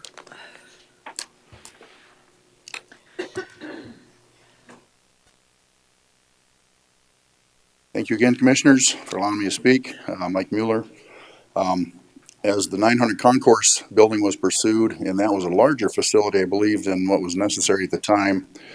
As Tanchi had mentioned, we're not going to have the Rapid City Police Department pulling into this building.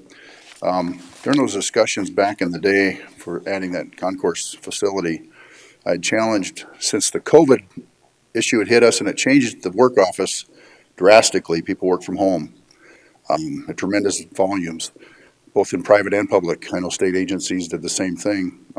Where I was working at Monument Health, you went to the Turbine Drive facility out there and it was a ghost town. Most people were doing their work from home from IT perspective and human resources perspective, et cetera. So I would challenge you once again, instead of adding to a footprint of facilities that has to be maintained and heated and cooled and et cetera, and taken off the tax rolls as was mentioned, maybe we have some creative ways to get our employees in a productive mode and not be in a physical office owned by the county. We need to consider all options before we make any more purchases for properties. Thank you. Thank you, Mike, and I'll take the time to thank our representatives for taking the time to be here today. We appreciate you guys' input and participation in our meetings.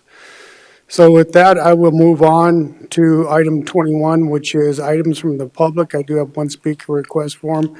This is a time for members of the public to discuss and express concerns to the board on commission on policies and issues affecting the county government. Oh, quite a few more. Okay. Government and its functions. Action will not be taken during this item, and any issues brought forward are not properly noticed. Speakers under this item will be recorded in the minutes by name and area of interest. So I do have several speaker request forms. The very first one I have is Mr. Jim Hayward.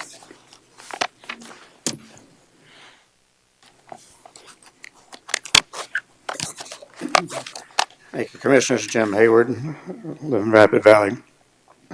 As has been mentioned, they're talking about purchasing new buildings, and some of those are coming off the tax rolls. And I'm wondering, as is mentioned, others have mentioned why that's even necessary when we have space available elsewhere. Also talking about salary increases and stuff like this. I'm wondering if that's going to be aligned with the cost of living index as taxpayers have to live with, and especially those of us on fixed incomes being retired. The taxpayer will be funding these expenses, and we're already highly taxed. Budgets, we understand, need to be taken care of. And when things come off the tax rolls like this, then, of course, as has been mentioned, the taxpayer has to foot the bill. It's kind of like the TIFs that seem to be given out in Pennington County willy-nilly. The county doesn't get property tax revenue from that until the years later when the TIFs are paid off. Again, our taxes go up to make up the difference. And I think, look, Commissioner LaCroix mentioned at the September 19th meeting about a county administrator's office doing a job. Why would we need that to do a job that officials are already doing that? I don't understand that. And then for this new office, where will the tens of thousands of dollars come from? I don't think it'll be coming from cutting other services that are already in place. That's kind of tough to do. So again, that's going to fall back on the taxpayers to foot the bill. So I hope when these things come up for vote, common sense will prevail and make a proper vote to be considerate of these things. Thank you. Jim. Next, we have James Bialotta. Before I begin, Commissioner, can we go back to the unsuspension of the rules, since this regards a complaint that was filed with the county that the county did not respond to? We could ask the commission, do they want to suspend the rules? I think 5 minutes would be more than enough, I believe. he wants to go back to suspend the rule for 3 minutes. Oh. I have several. No. 3 minutes. All right, well, let me begin. My name is James Bialotta. I'm a citizen of this county and a business owner. I've already served the county for gross violations of civil rights. Let me begin, and hopefully I can get through just the tip of the iceberg. The county treasurer's office demanded I pay my property taxes in full, the April and October payments, in early January of this year, citing they could request payment at any time they wanted, but demanded I pay in full all of my properties months before any other person in this county. When I recorded the conversation, I was threatened with arrest.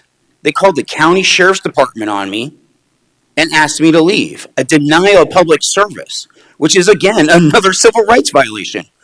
All I did was record them changing their stories, which again, that's a First Amendment protected activity. Recording a public official in the course of their duty in a public area. Amazingly enough, at the time, the state's attorney's office agreed with me that what she was asking was not proper. However, I received a letter follow-up from the state's attorney's office stating I was required to file my taxes early compared to every other citizen in the county. What the heck is going on? Are you so broke buying all these extra buildings that you're going after people to pay taxes early to get more money? This is a Second Amendment sanctuary county, as I remember. Yet you allow the sheriff to deny concealed carry permits from people who've never been convicted of a charge. What is going on? I also hear from some of my friends that they also were required to get an FFL, that they were required to notice every person for 2 miles of their residence. So we're going to inform people where the guns are now so you can go get robbed in person? Is that what we're doing?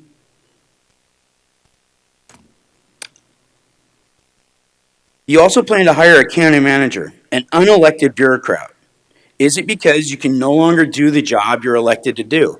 If that's the case, there's a action. You can step down and let better qualified people take the role. And when I mean unelected bureaucrats out of control, for somehow the director of equalization's office got an elected official's home property tax assessment reduced below the cost of the permits to build the place. And not just that, assessed the condition in poor to average condition for a brand new home with stone and hardboard siding. And when I compared it to one of my houses built in the 70s with vinyl siding, my house was supposedly in better condition than theirs.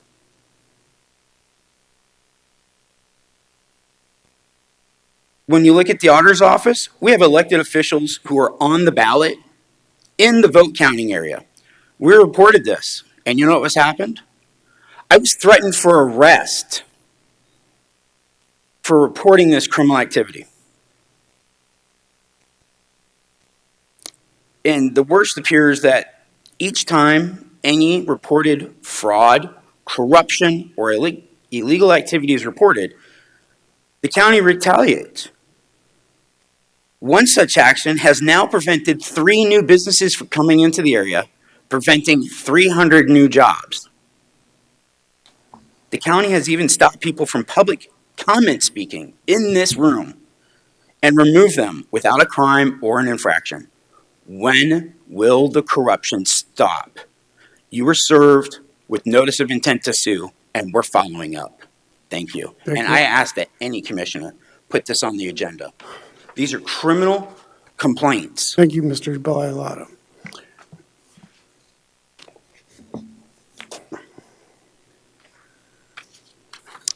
Ms. Taffy Howard. Thank you again. So I will be honest, with all the talk of pay increases that seem to be above and beyond normal policy, with the buying new buildings, taking tens of millions of dollars off the tax rolls, it got me curious about what else was in the budget. And I like budgets. That's why I spent 6 years on appropriations. But I'll admit, I'd kind of neglected looking at the county budget for several years. So I was on the budget last night, and I'm disappointed in the lack of transparency, and I'm going to ask if we can maybe work on that in the future. Maybe take a look at how the state budget is set up and what information is given on there. One thing I can't find anywhere on the county website how many FTEs we have. You know, and that's always on the state budget. It's, you see how many we have this year compared to last year. I would like to see the percentage increase or decrease, ideally a decrease from year to year. But I'd like to be able to see that when I look at the budget. And then there were just a couple of items, one item in particular that I would ask that you revisit for 2024, if that's possible, or at least going forward, please don't give them a dime in 2025. And that is the money that you are giving to Elevate Rapid City. Elevate is a private organization. They have a political bent to them that I believe most of your constituents, the majority of your constituents, do not agree with. You can look back at the scorecards that they've done for the legislature over the last several years. They are anti-Second Amendment, SB 182 in 2022. They are pro-corporate welfare, SB 53, House Bill 1033 in 2022. They have not seen a fee or a tax increase that they yet don't like. They support every tax and fee increase. One example of that was House Bill 1053 in 2021. And they are in favor of transgender surgeries and cross-sex hormones being given to minors, and that was House Bill 1057 in 2020. All that you can look up. They're an organization, again, that I do not believe reflects the values of the citizens of this county. They do not need taxpayer funding. Look at their budget. They have plenty of money to do their private goals. They have goals that they've set for their organization. They have the money to do that. You don't need to be taking taxpayer dollars to give to an organization that doesn't reflect the values of this county. Thank you. Thank you, Taffy. Next, I have Tony Rhodes.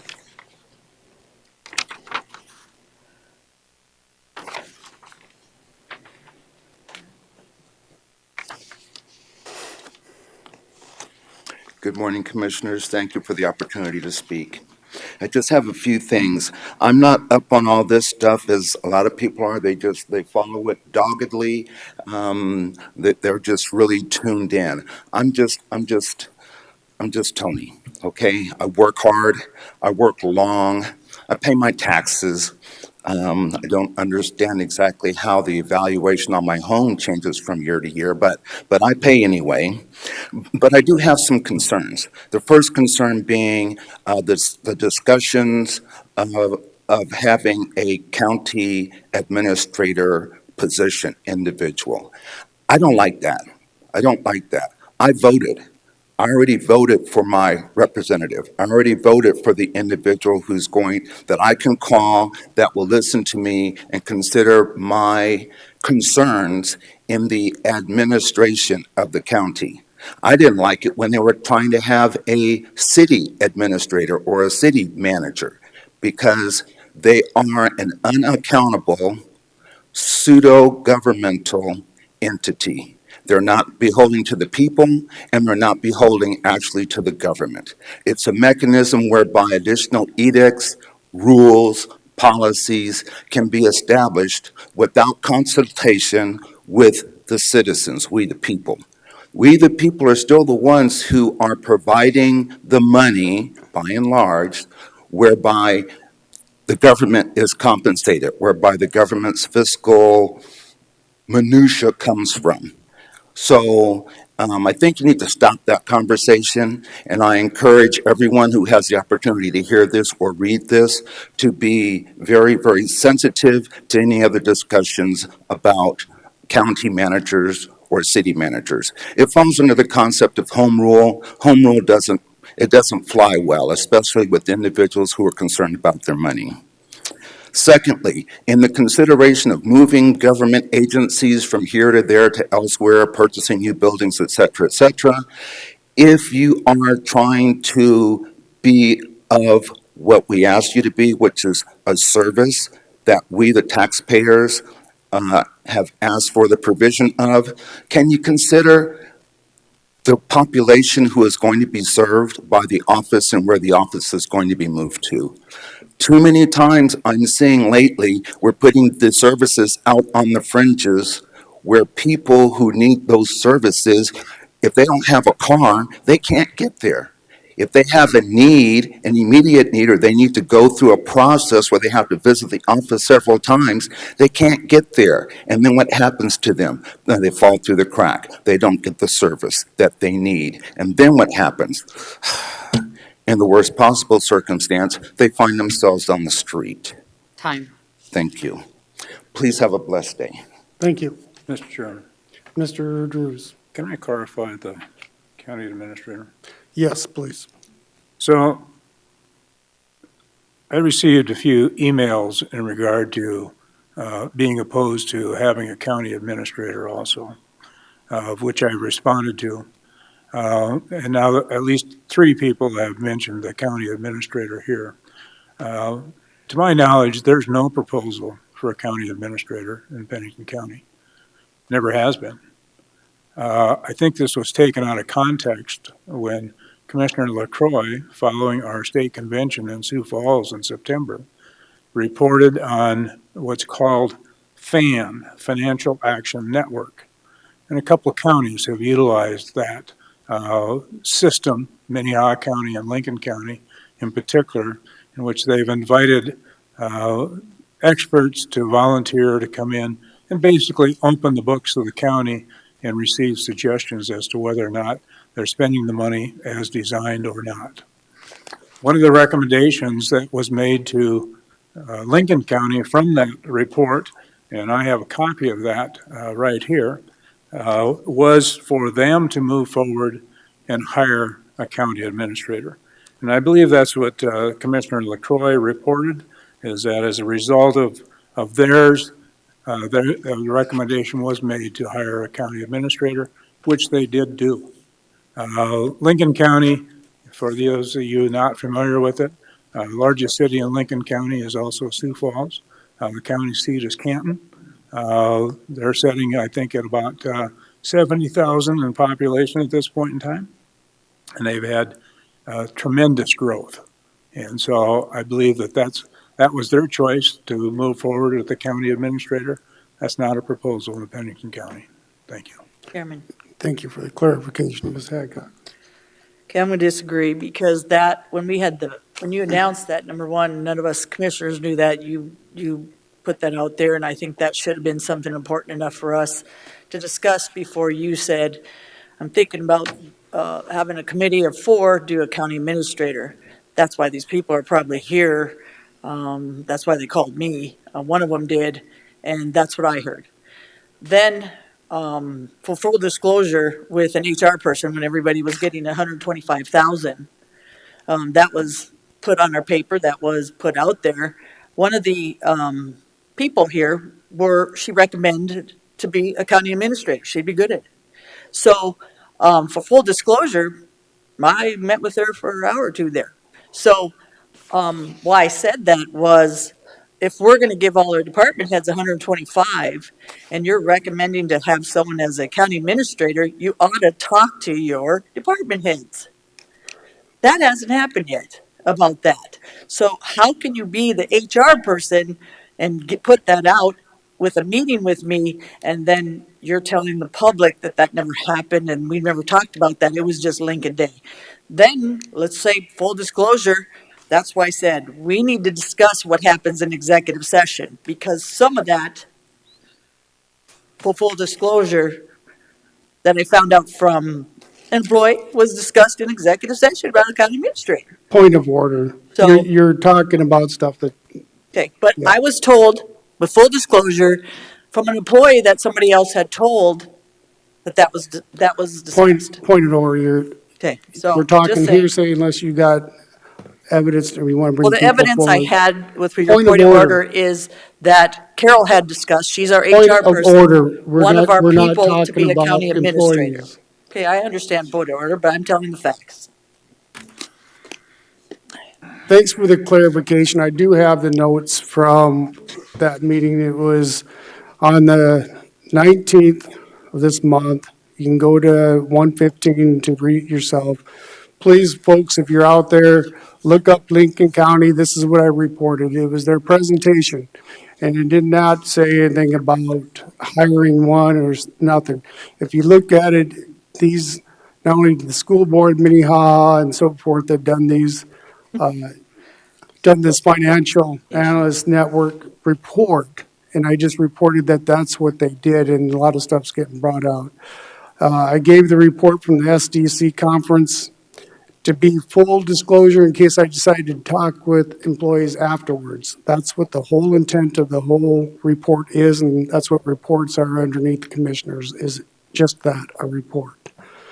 So, you know, with the financial analysts, that was the biggest thing, the FAN. You know, they go over the financial budget, general fund balances, they look at the restricted and unrestricted funds. I would suggest to you guys, all you have to do is look up Lincoln County report, our Financial Action Network. You'll get the full report of what was presented at the SDACC, and just to be clarified. Point of order as well. Did you not say that you were looking into a county administrator after you went to SDACC and that you wanted to form a committee of 4 that Tanchi just reiterated was on the dais? Did you not, or did you didn't talk about the Lincoln County, and if you did, that's what came out of it, and that you decided that you would look into county coordinator or county administrator, and that you would form a committee of 4 people. Did you not say that? I did not say specifically. It was a report on the FAN, which also in turn created what they did. So I'd encourage you to listen to yourself, we because will. I had to go back after someone had told me that. Okay. That is not fact. We need to move on. Next, Tina Milani.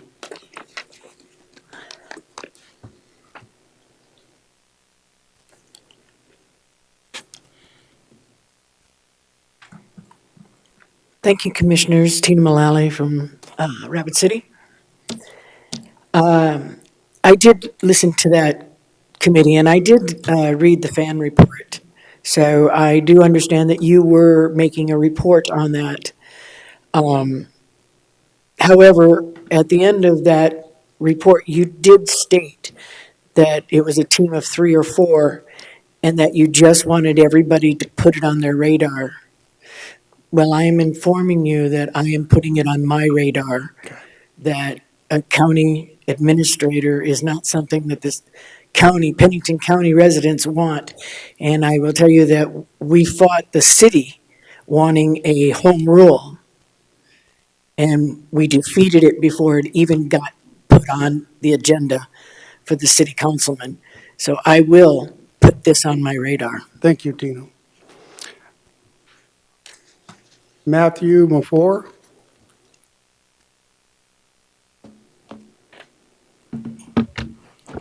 Hello, Commissioners and Chair. Good to see you again. It's been about a year. And so I'll cover 3 things. Homelessness, the money that the county is spending, and the voting machines, I believe was the last conversation we had. And so in regards to the last thing that we addressed, and then I believe last time I left here, I'd called the sheriff on Commissioner Drews for not allowing public comment. I went to take notice that the legislature did change the wording for that by statute, and it no longer has regularly scheduled. It just says official meeting, just so we're all aware of that now.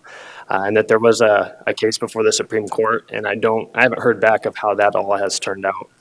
So just an update on that, but good to see you. I know your jobs are difficult and people come here usually to complain. So I'm going to commend you for honoring the veterans today. We're a Gold Star family. Our family shed blood for this country. And I'm sure you guys have veterans that you relate to. So thank you. And sorry for not being here for the good stuff you have done. So continue on here. So in regards to the voting machines, a lot of your information comes through Cindy Moeller, and they are being trained to the best of my understanding by the Department of Homeland Security. In June, Congress gave an interim report on the weaponization of CISA, and how a cybersecurity agency colluded with big tech and disinformation partners to censor Americans. This was the interim staff report of the Committee on the Judiciary and the Select Subcommittee on the Weaponization of the Federal Government, U.S. House of Representatives, June 26, 2023. And it's a rough quote, but basically in that report, this group said it's only a matter of time before people find out what we're doing and start asking questions. So why is our auditor for Pennington County and the auditors across the state and the Secretary of State's office receiving information and training about misinformation and malinformation from people that are known to have lied and colluded to censor Americans? I'd leave that with you. And our elections are still not secure, just in case you're wondering. We need independent, third-party review of machines and of our election processes here in Pennington County. My mission, Jesus King Mission, just rented a building here for church and office space. And for the last month, I've been intimately acquainted with the homeless population. And it's all about narrative, right? I just talked a little bit about narrative. You have somebody come to you and say they're a poor homeless person that's, found hard times and now in the street. And that I'm an evil, racist, white colonizer who is here, has stole their land, and I'm the source of all their problems. Well, I took a tour of the CARE campus and also of Cornerstone Mission, and come to find out that one or more of these individuals were actually intoxicated and got in trouble for assault and were kicked out. It's all about narrative, right? Is that time? Yep. All right. Well, I just challenge you to read. Anyway, I'll come and talk to you later in the future. Sorry my time is so short. Thanks for the opportunity. Okay. Yeah. Representative Phil Jensen.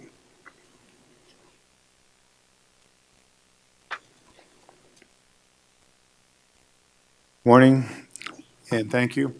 Representative Phil Jensen, District 33.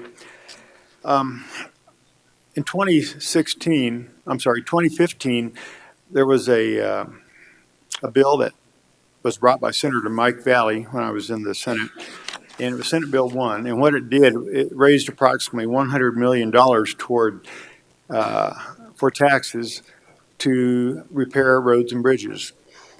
And recently, I listened to your June 6th meeting, in which you're looking at raising 52 to 61 million for a couple of buildings. And a couple issues I have with that. Number one, that's money that could go to roads and bridges repair. And I don't think anyone here would disagree with the fact that we need some work on our roads and bridges. And secondly, that money, those buildings are being taken off the tax rolls. And where's that money going to be made up? It's going to be made up by taxpayers, property taxpayers, who are already under a tremendous burden right now. Some can't even pay their taxes on their property they've paid for 20, 30 years. And so I think that is a major issue with going this direction. And I was also wondering if this plan has been brought forward to the businesses in downtown Rapid City, because they need to have a heads up on what your plans are. And I have yet to receive an answer as to whether or not they've been given a heads up or this has been discussed with them. Thank you for your time. Thank you, Phil. Last speaker request form is from Tanchi Weaver.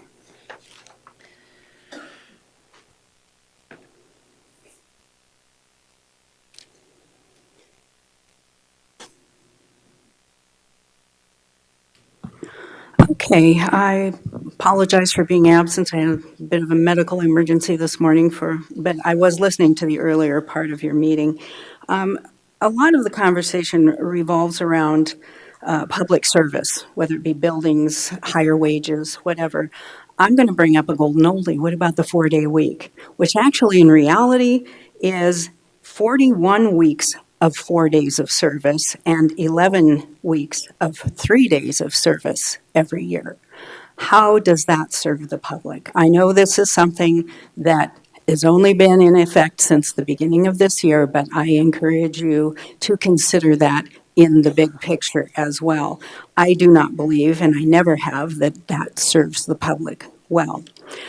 Going to the discussion of the commission manager becoming basically a county administrator or manager. The law does allow for that type of a county government. It's under Chapter 7-8A, and anyone can look it up online. It allows for that, but it always has to be done through the election of the people. So when people look at these wage increases, I'm just kind of giving you how people's minds work, and they see that a biweekly increase of almost $450 for the existing commission manager is occurring. That seems like an exponential raise. And one would wonder, okay, how did the duties change then? And that naturally draws the mind to, okay, if that person needs that much more money, then there must be a new job description, which leads to the conclusion that in the vein of home rule, our county is establishing a de facto county administrator. So if that is not the case, then we need to be very clear about that. And clarity is so important. I know Taffy mentioned the county giving money to a private organization, Elevate Rapid City. There's a lot of propensity for integrating public and private. I will tell you that that does not serve the public well either, because whenever you integrate public with private, FOIA requests do not extend. There are no sunshine laws for private entities, so that is a way for government functions, when they're integrated with private functions, to be hidden. So please uphold as much clarity and transparency as possible, and consider all of those things. Thank you. Thank you, Tanji. At this time, public comment is closed, and I'd look for a motion to take a 10-minute break to get items from planning and zoning ready. So moved. Moved by Second. Drews, seconded by Lassiter. Any further discussion? Seeing none, all in favor indicate by saying aye. Aye. Aye. Opposed, motion carries. Okay, we'll come back from break and we'll get set up for planning. Just so everybody knows, the commission utilizes speaker request forms. If you'd like to speak on any item, please complete the speaker request form located at the bookshelves in the back of the chambers and return to Commission Manager Holly Hennies located at the lower right side. With that, we're going into items from planning and zoning, and I'll recognize Director Brittany Moulton. Good morning, Commissioners. Brittany Molitor, Planning Director. The Board of Commissioners uses a consent agenda to act on non-controversial and routine planning and zoning items. The consent agenda is acted upon by one motion and vote of the board. Items may be removed from the consent agenda and placed on the regular agenda at the request of a board member or a citizen. The consent agenda for planning and zoning contains the following item. Item A is the hard rock mining research update, and staff is just recommending that you accept the memo from the state's attorney's office. So moved. Second. Moved by Hancock. You guys speaker request form. No, can I pull this off consent? I requested. Oh, I haven't gotten to that point yet. You threw me off, Taffy. So I got a motion and a second. And then I go, at this time, is there any members from the public who wish to remove an item from the planning consent agenda? And we got a yes. So we'll pull it. And then if you could fill out a speaker request form. Is that what you want to speak on it? Oh, I don't want to speak on it. You don't want to speak, you just want it pulled? Okay. So it's getting pulled from the consent agenda, so Alexa, could you give us an update? You bet. Alexa Moeller, Pennington County State's Attorney's Office. The memo essentially speaks for itself. This board asked me to do some research on some extensive topics, treaties, laws, etc., to kind of explain what this board can and cannot do as it relates to the hard rock mining ordinance that you're looking at. By way of update, again, it's in the memorandum. I am in the research phase of this particular memorandum. It stands to be a quite lengthy memorandum. I'm reviewing past things that other deputy state's attorneys have written to make sure I'm not being duplicative as far as research goes, as far as information provided to you. And I'm certainly looking into researching all of the laws that have been requested by this board. But again, I am in the research phase of that memorandum, and I don't have much more of an update for you. Well, thanks, Alexa. Just for an update for Taffy, that was why she wanted it pulled is we came up at a work session, this mining ordinance that's been sitting for a while. So what the commission directed was at the first of every month that we get a report on how the progress is working instead of just letting it go. So that's the reason of the report. Thank Is you, there Mr. any Chair. questions? See none, Mr. Lester. Yeah, I'm thinking about it. After that little brief that you just gave us, how long are you thinking you might have to take for this? Yeah, I don't believe I will have anything official and concrete to you until next month. I do have other duties as assigned, and this research will take me a little bit of time, but I'm hoping to have much more of an update for you by the next meeting. Thanks, Alexa. Thank you. We do have a motion on the floor. Is there any further discussion? Seeing none, all in favor indicate by saying aye. Aye. Aye. Opposed? Motion carries. Thank you. Next, we come up to regular agenda items. And under this, the following planning and zoning matters in our contested hearings are those which planning department has not yet received or provided comment contesting the item. Documents for each items have been reviewed by the commission, and decisions during the hearings will be made based on the information provided in the packet and a short presentation. If we receive a comment contesting an item, the matter will be addressed at that time in the matter of contested hearing. So that brings us to item B. Good morning, Commissioners. Again, item B is Major Plan Unit Development Amendment Review, PU 1603 for Dan and Nancy Evangelisto, Century Home Crafters LLC, Century Land Holdings LLC, and Summer Creek Inn LLC.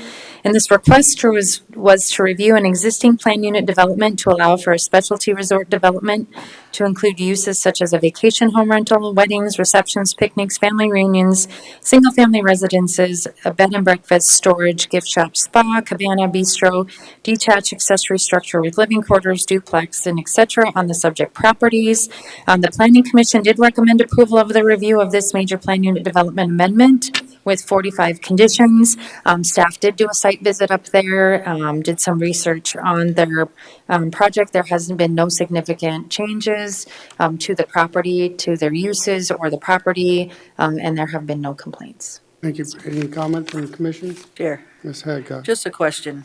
It's on item F, and I think I already had it answered by the planning department, but I want everybody else to know so they understand. People were asking the same thing I did on the vacation home rentals that I have visited with, and they have vacation home rentals on a PUD. It's because it's commercial. They don't have to file vacation home rentals on a PUD, do they? So they still have to follow the criteria Okay. that's in section 319, but they don't have to have a separate CUP for it. Okay. I'll That have answer to your have you write question? that down. Okay. Because a couple people asked on the PUDs or the whatever, and I didn't think they needed to because they were in a commercial, vacation home rentals aren't called commercial. But the PUDs and the major, development amendments also are PUDs, so it's not something if they put vacation home rentals in that they had to do. So say that one more time, what you just said. Sure. So in PUDs that allow vacation home rentals in commercial and highway service districts as well, Okay. they don't have to get separate CUPs for them because they are allowed uses in those districts. Okay. But they still have to follow the requirements that are in section 319. And 319 is our vacation home rental Correct. ordinance. Correct. Okay, thank you. Mhm. Appreciate that. Okay, any further questions? Nope, move. Mr. Chair, Mr. Roskinek. move to approve the review of Major Plan Unit Development Amendment, PU 16-03, with 45 conditions. Second. Been moved by Roskinek, seconded by Hadcock. Any further discussion? Seeing none, all in favor indicate by saying aye. Aye. Opposed, motion carries. Next, we come on to item C, public hearing of rezones RZ 2314. Morning, Commissioners. Jason Thennison, Assistant Planning Director. Agenda item C is rezone 23-14 to rezone from Agriculture District to Rural Residential District. The applicant is Adam Masters. The location of the property is approximately 1 mile west of the intersection of Highway 385 and Broad Gulch Road. It is 4.02 acres, currently vacant. Access will be off of a future driveway via Rochford Road, which is actually in this site in Lawrence County. Flood hazard is unstudied. Staff does take into account the current and proposed future, or current and proposed zoning districts. Those criteria are on the screen. We also look at current zoning within 1/2 mile. That's also on the screen. And future land use in the same. As you can see, the future land use is identified as rural residential, which matches the request. The request was sent out for interdepartmental review. There were no comments or concerns, objections received. Staff's analysis of the request is that the applicants do not have agricultural plans for the land and prefer the zoning district to be residential versus agriculture. Again, future land use is rural residential, and staff finds no significant issues with the request, and it appears to be in harmony with current and future land uses. So staff recommends approval. Any questions for Jason? Move approval.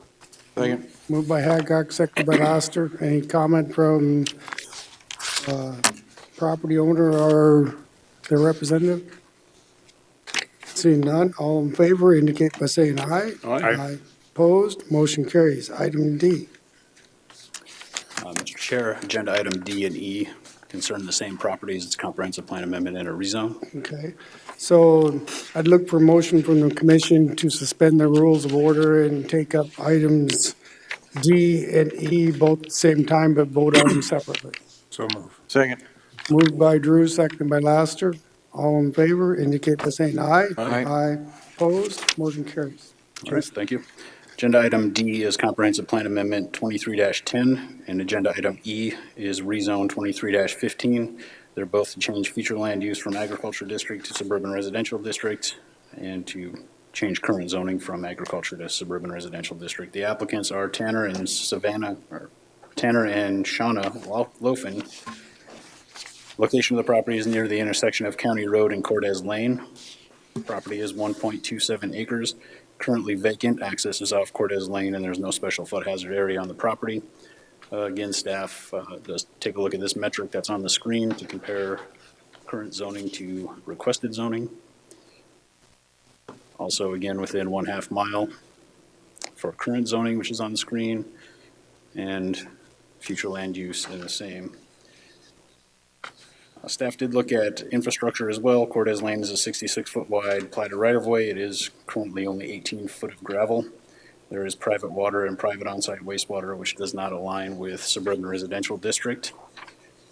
October 17th of this year, Board of Commissioners approved rezone 23-13 and comprehensive plan amendment 23-09 to change current and future land use of an adjacent property to suburban residential district.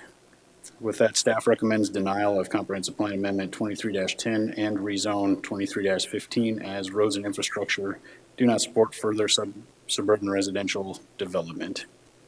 However, the Planning Commission did recommend approval.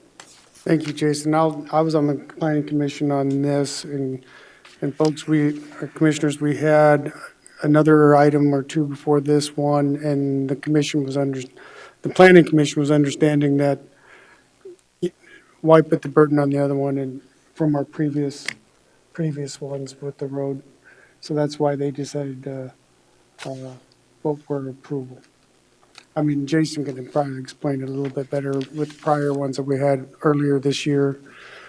Right, so if you look on the map on the screen, these two lots here that are still in green, they were platted through the city of Box Elder. Box Elder made note that the subdivider developer should rezone those through the county. However, it wasn't made a condition of approval. So that never happened. One of the landowners here came in for a building permit. We found that it was a non-conforming lot. Both of these lots have subsequently been rezoned and the comprehensive plan amendment requested and approved. This is the last lot of those three that were created at the same time. Yeah. That would need the rezone and comp plan amendment. The chair. Ms. Hadcock. They have private water and sewer. Do they have enough private water and sewer that would be sufficient, number one? And how close is the infrastructure, I mean, the water and sewer, to connect them? Yep, so the private on-site wastewater treatment system, the well situation is typical for this entire neighborhood. Okay. This neighborhood was created in zone suburban residential quite a while ago.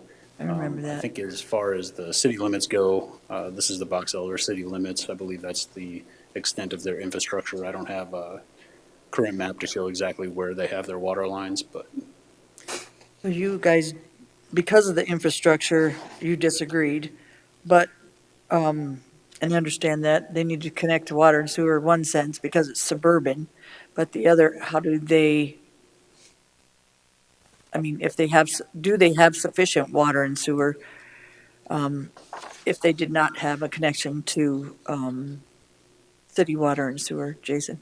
Is it by sufficient? private means they do, yes. Okay, that would be my question. Mr. Chair. Go ahead, Mr. Roskinek. Say, Jason, can you put on the screen the analysis on item D? You got A, B, C, D, E. I have to bring up my staff report. You're talking for the rezone or for the comprehensive plan? The rezone. All right. Let's see here. Actually, the comprehensive plan.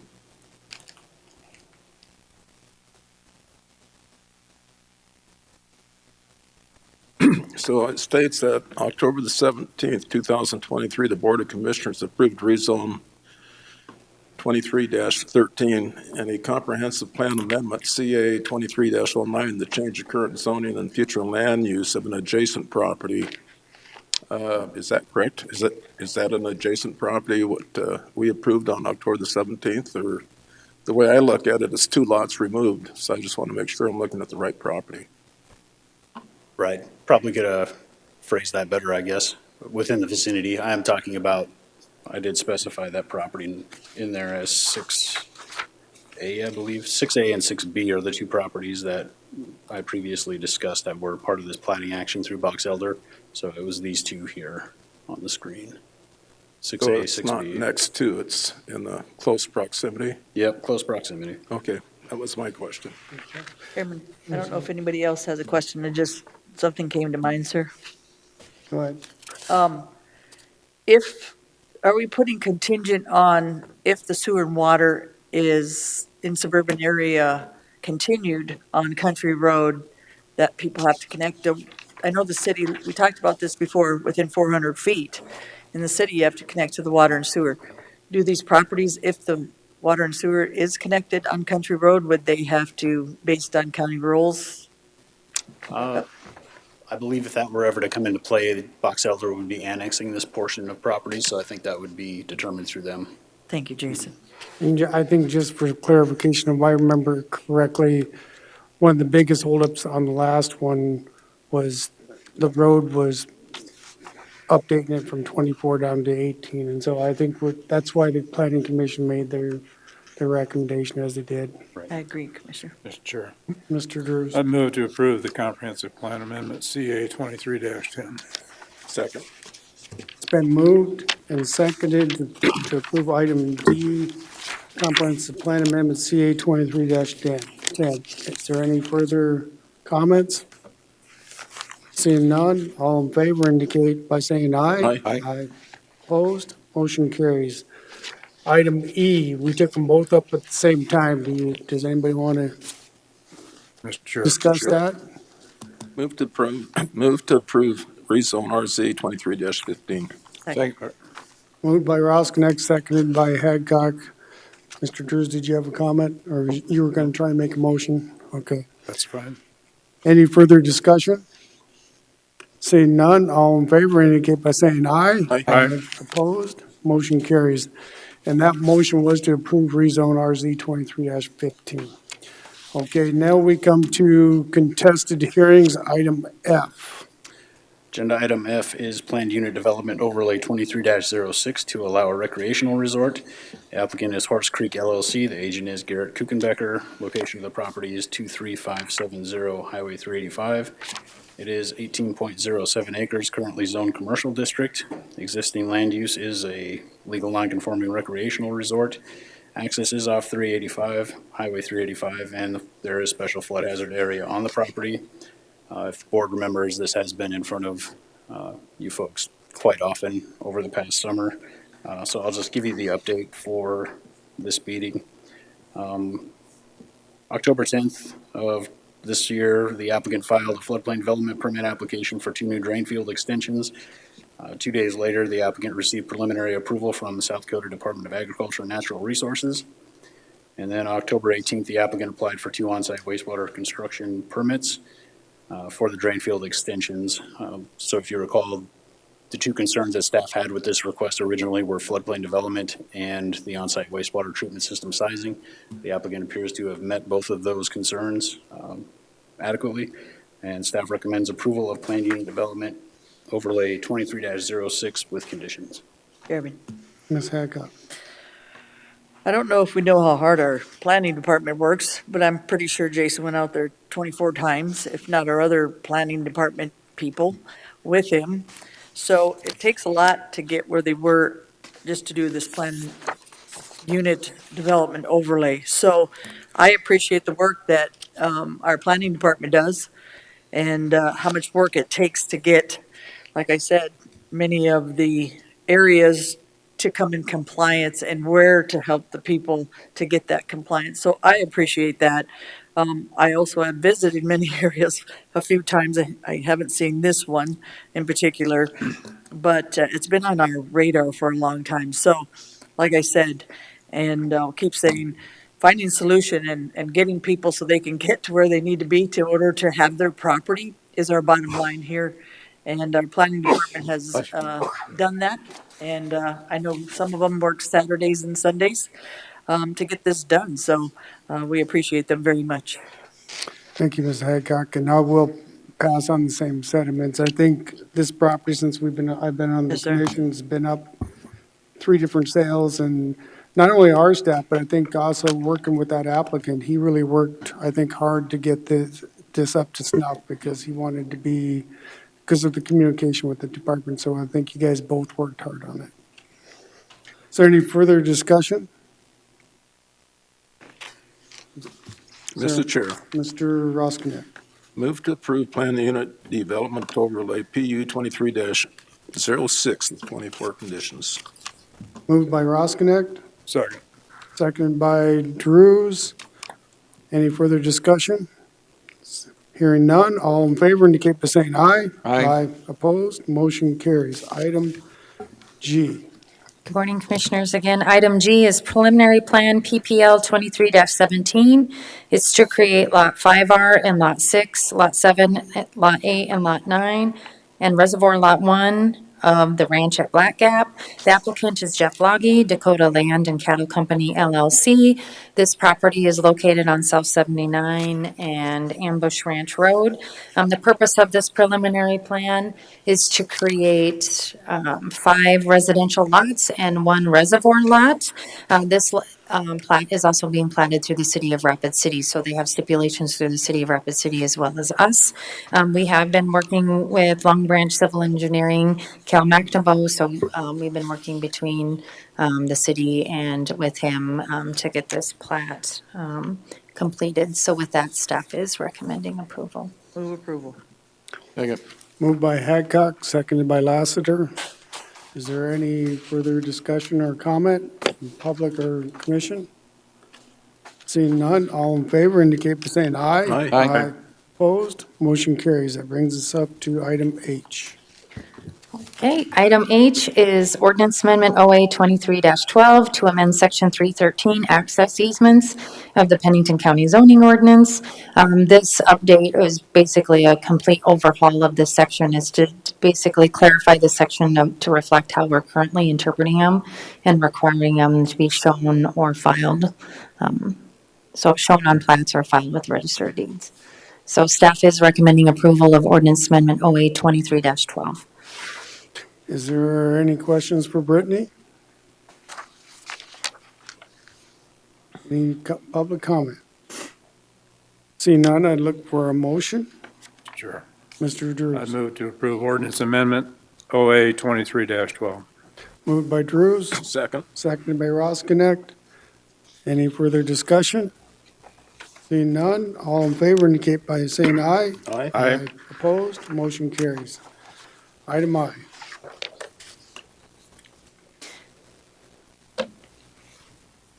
All right, item I is ordinance amendment OA 23-01 to amend section 319 vacation home rentals of the Pennington County zoning ordinance.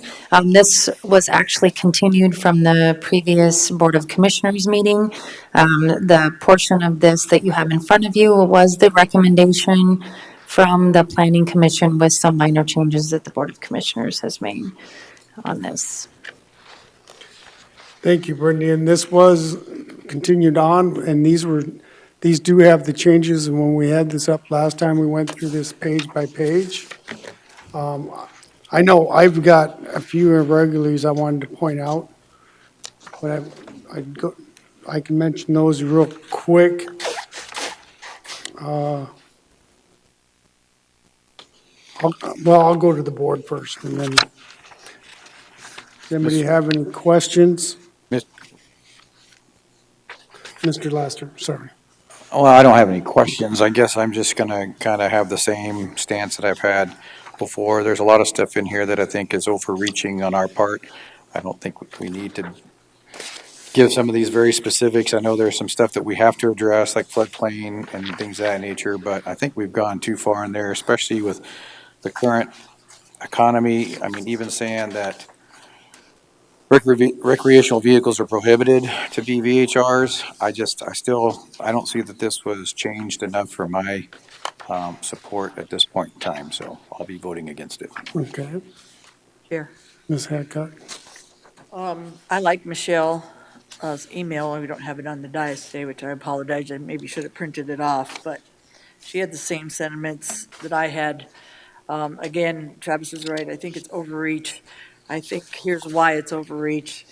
Our goal is to bring VHRs into compliance, and when you have more government trying to regulate VHRs or vacation home rentals, what happens is people are not going to come in compliance with that. In fact, it makes it, my opinion, worse. So that was the goal of the committee, if I remember, is they were trying to bring more people in compliance. The other thing is the enforcement from the planning commission or planning department. Did they take that in consideration? I don't think so, because that's a lot of rules and regulations to enforce.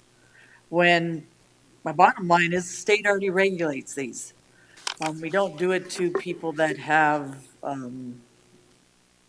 just rentals.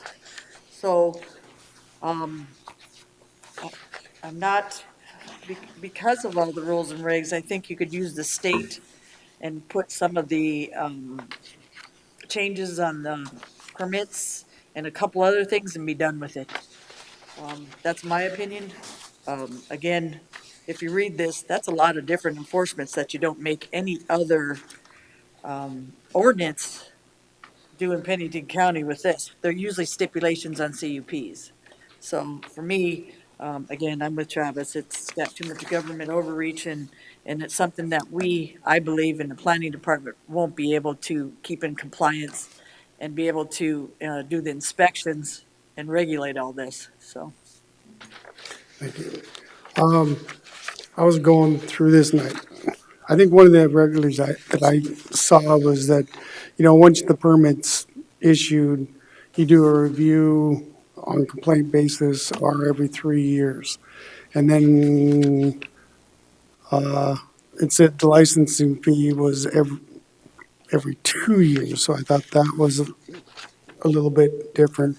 I think, could you explain to me, Brittany, a little bit, I think one of the biggest differences that I've seen in this ordinance from the previous one is, number one, the notice given out, the process, have a hearing.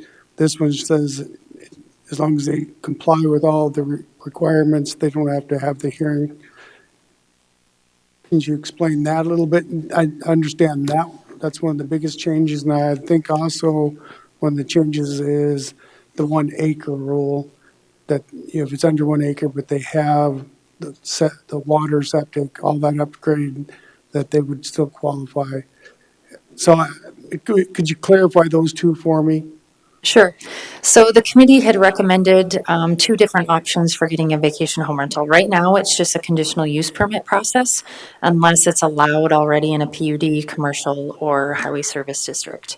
Under this proposal, they proposed a different mechanism, which is a special permitted use process, which is administrative through the planning department. So if you meet all of the criteria, it would be an administrative review. You would only have to notice the abutting landowners to make any comments, and then you could issue the SPU, and then it wouldn't have to go to a hearing. If you cannot meet the specified criteria or all of them, or if you have some extenuating circumstances where they had like a different type of unit like treehouse, there's different things that people do vacation home rentals in, then it would kick it into a conditional use permit process, which is the current process for a vacation home rental, which does require a hearing in front of the planning commission and notice to neighbors within 500 feet. Previously, in the current ordinance, lots under 1 acre were not even allowed to apply for a conditional use permit. Under this proposal, they could apply for a conditional use permit if they don't meet the 1 acre lot size, if they meet all of the other criteria, and they have some situational things that would allow them to have the 1 acre. So Okay. that's the different kind of. Those were two of the clarifications, I think, because we changed quite a bit of the stuff that I had problems. The only other thing that I had concerns with was, I think there was a lot of hard work put into this, and I'm not saying there's anything bad, and I knew we were coming forward, but one of the goals that, if I remember right, was to try to get unregistered vacation home rentals registered. There's a lot of them out there that are not, and I think the commission on the last meeting adjusted the fees for not meeting the requirements. But I really struggle with, my last item is the licensing fee of $1,000 every 2 years when a site visits, when it's going to be reviewed every 3 years. And I just struggle with that $1,000 just because, I like the idea that people are going to get a registered number. I like, number one, that the property manager owner needs to be within, I think it's 50 miles of the property to be able to address any complaints. And I also like that no off-street parking, that type of thing. These are some basic things. But I really struggle with that $1,000 licensing fee for the simple fact that, we've gotten some emails, and you have to admit, the state comes out once a year, does an inspection. And if I remember right, it's probably right around $80 to come out once a month. I understand our staff time and travel time is worth some money, but I really struggle with coming up with where we get the $1,000. I don't know if you got any, where'd you come up with that number, or? That was the recommendation from the committee. They had come up with that. So staff didn't have much input on that. That was a recommendation from the committee. Okay, Mr. Drews. So, Brittany, is there any work that has to go into it as far as the licensing every 2 years? So the licensing fee would be verifying that they do have their Department of Health license, that they've maintained their Department of Revenue, that they're advertising in the manner that, they're approved for the number of bedrooms, the number of people, their on-site wastewater treatment system is, functioning. It's more of a review of those items. It's almost like a business license type review, to where just verifying that the other things are being met. That's the intent. So Brittany, when the state does the licensing, and the sales tax. Do you get copies of those then? Only upon the request from the landowner during a review. Okay. So when we do currently when we do conditional use permit reviews on VHRs, that is one of the things that the staff requests from the applicants is that they provide their most current Department of Revenue and their state inspection information or their state license. So would you say that in most instances, it does require a visit to the VHR? It depends. So if there's ones that are advertised, because we always verify how they're being advertised, maybe on Airbnb or VRBO, if there's some discrepancy in the advertisement versus the approval, if we've gotten any complaints. But typically, it wouldn't require if they have met the requirements initially, and under their first review, they continue to meet the requirements. In some instances, they haven't begun to operate yet once they get so we have kind of a two scenarios. Ones we have that are being into compliance that have been operating for quite some time, and we have other ones that are never operated and that haven't operated or haven't shown anything. So usually what we do is we have a review after a year. So if they meet those criteria after a year, the intent was to have this license fee just to kind of keep up to make sure that their licenses are being up, their inspections from the Department of Health are staying up, and that their local contact is still a valid local contact. So. One follow-up? You done? One follow-up. So Brittany, if we reduce that from $1,000 to $250, do you think you would be losing dollars? No, I would think that that would be fair. Okay. Mr. Chair. I think I had Mr. Laster first. Mr. Laster. Brittany, just remind me right now, currently, if someone did a VHR, what would it cost them? And then, so that way we can compare to what's proposed up there every year. Sure. Currently, the request, the conditional use permit request is $500.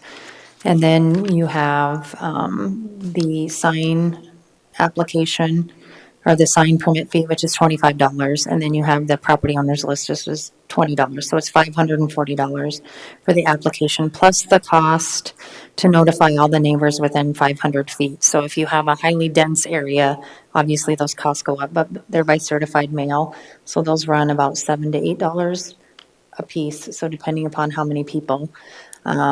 So that's what the cost is right now. The review fee is $100. So every time that it's reviewed, it's $100. So less than 1,000.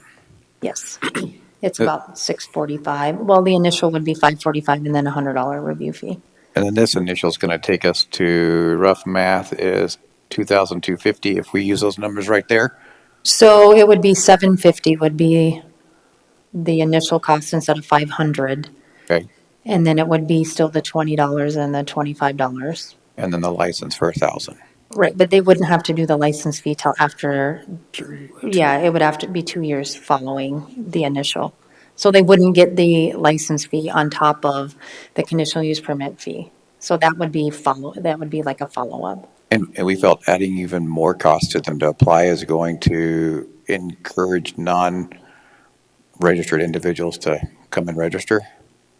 The feeling, well, I can't speak for, I don't think there's anyone here from the committee, but I will try to remember that the comments that were made is, this is a weekend of rental for the application. So they didn't feel like that it was too significant to request, so. Okay, thank you. Mr. Roskinek. Mr. Chair, Brittany, how many meetings were there roughly with the committee over the course of a year and a half? Well, I can show you. We met for over a year. And once a week? In some instances, yes, once a week, every Thursday.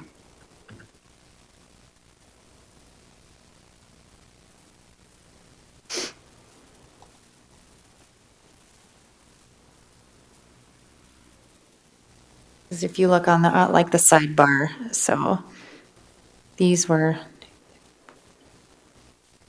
So roughly how many people? 14 meetings. How many people were in a committee, roughly? 7. What was their position on the recreational vehicles? Their position was, I believe that they recommended no, and our planning commission has denied them in the past. So that was that was kind of the preface for it, because the planning commission, there have been requests to have vacation home rentals and RVs, and the planning commission has denied them. So we felt like the planning commission had already kind of set what they were willing to accept. From our perspective, from a planning perspective and our department's perspective, that's basically what an RV park is for. Is, An RV, could that be considered a motorhome? yes. Okay, so relative to a 911 address that they all have to have? So they wouldn't have one. So when we look at 911 addresses in an RV park, it would be based on the address of the RV park, and then they would have lot or unit numbers So for that's each my one. problem with a motorhome. Being a nightly rental, it's just that just the word mobile. It just, you never know, the kid might not even be there. So I think that's probably why they took that particular position. Chairman. Ms. Hadcock. Couple of things. So, the committee is a recommending body, and I'm going to respect how many meetings it took. But Brittany, how many complaints have you got on VHRs?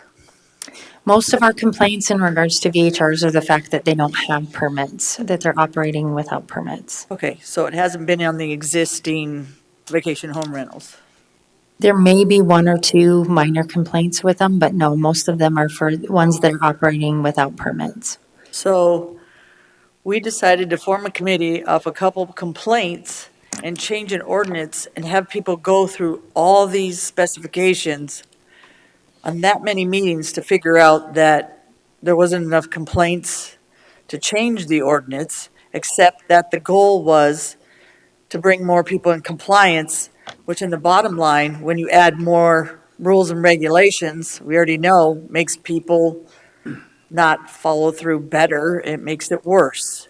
So the fees I understand, because why I'm saying the fees are there is because if this ordinance goes through, the planning department is either going to have to find another inspector in order to do the first set. I get the second set, you know, when they passed and they've done what they're supposed to.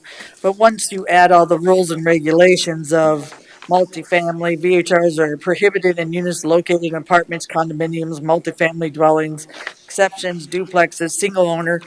People are going to say, is that a duplex or is that apartment? I mean, then you guys are going to be coming out for going, okay. RV parks, I'm sorry, but RVs that I've seen online are nicer than some of the VHRs that are being rented. And if it's online and it's RV and it fits our criteria, which we're taking them out with, some of these RVs are $1 million RVs. So to say that they can't rent that $1 million RV, it helps pay for their RV too, that, I know there's RV parks, but there's hotels also for vacation home rentals. So, we can make that argument back and forth. If there's RV park, they could be an RV park. If they have an RV and they're legal to rent it, I don't think you should put a restriction on it. Like I said, when we were going to go to Montana, they had $1 million RVs that made the houses look like, okay, I'd rather, almost went into one. So, to me, this is, like I said, it's overregulated. It's bringing forth rules and regulations that, again, if you're going to have inspectors and you're going to have the money to inspect all this, I might change my mind, but you also want to drop the fees on it. So that doesn't make any sense either if you're wanting to have people in compliance, but you don't have enough people even to make people in compliance. And again, if your goal is to bring people into VHR compliance and you haven't had enough, or you haven't had very many complaints, there's no reason to change what's happening in the past, so. Mr. Chair. Mr. Lassiter. Sound like you're going to say something else there for a second. Well, I was about to make a motion and then ask for the floor, but Oh. go ahead. No, I just wanted to point out again, I'm not just focused on the RV. I'm talking about, 5% cap for the number of VHRs and stuff. Again, if the goal of the committee and what we tasked them to do was to reduce non-compliance, it wasn't to get in there and say, well, actually, we didn't even task them to do this, but Brittany, you just said it. We don't have a lot of complaints on these. There's one or two. We kind of rectify those. So we're adding more to literally cause problems that might cause more complaints because we have all this extra stuff. And I understand it's an administrative piece. I like the fact that they said it should be administrative, that we can just get it processed pretty quickly. However, I don't think this particular ordinance is going to have the effect that we requested, which was an ordinance that's going to reduce non-compliance. I actually think you're going to have more individuals not be compliant because of it. Because if I have to pay, $750 and then $1,000 every 2 years, whenever right now I'm already only paying $500, but we can't get people to come in and pay $500, I don't think it's going to fix the issue. That's just my 2 cents, so. Thank you, Travis. I'm going to make a motion, and then I respectfully ask to have the floor to explain myself afterwards. I would like to make a motion to change on page 8, under item 3, licensing fees. I would like to change that to $250 instead of every 2 years. It's originally $1,000. I want to change it to $250, and I want to change it to every 2 years to every 3 years. That'd be my motion. Second.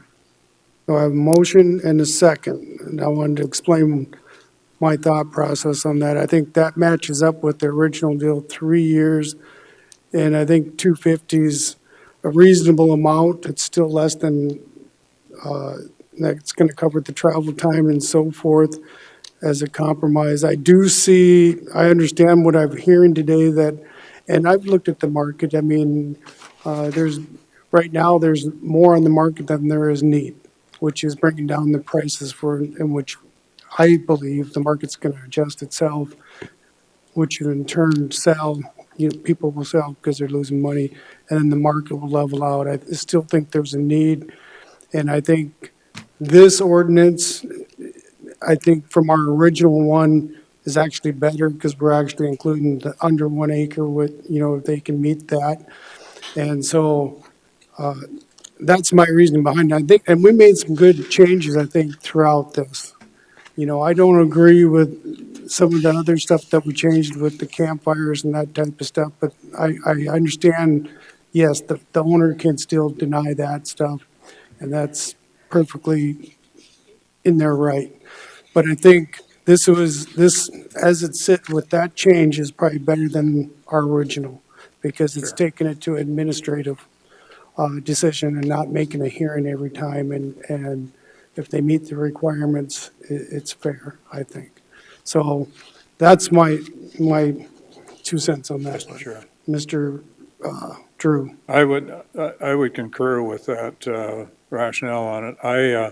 I think if our intent is to try to bring into compliance, we do have the penalty fee set at $1,500 for those that are, operating, either without an approved or an expired permit. So I think that this would probably assist in that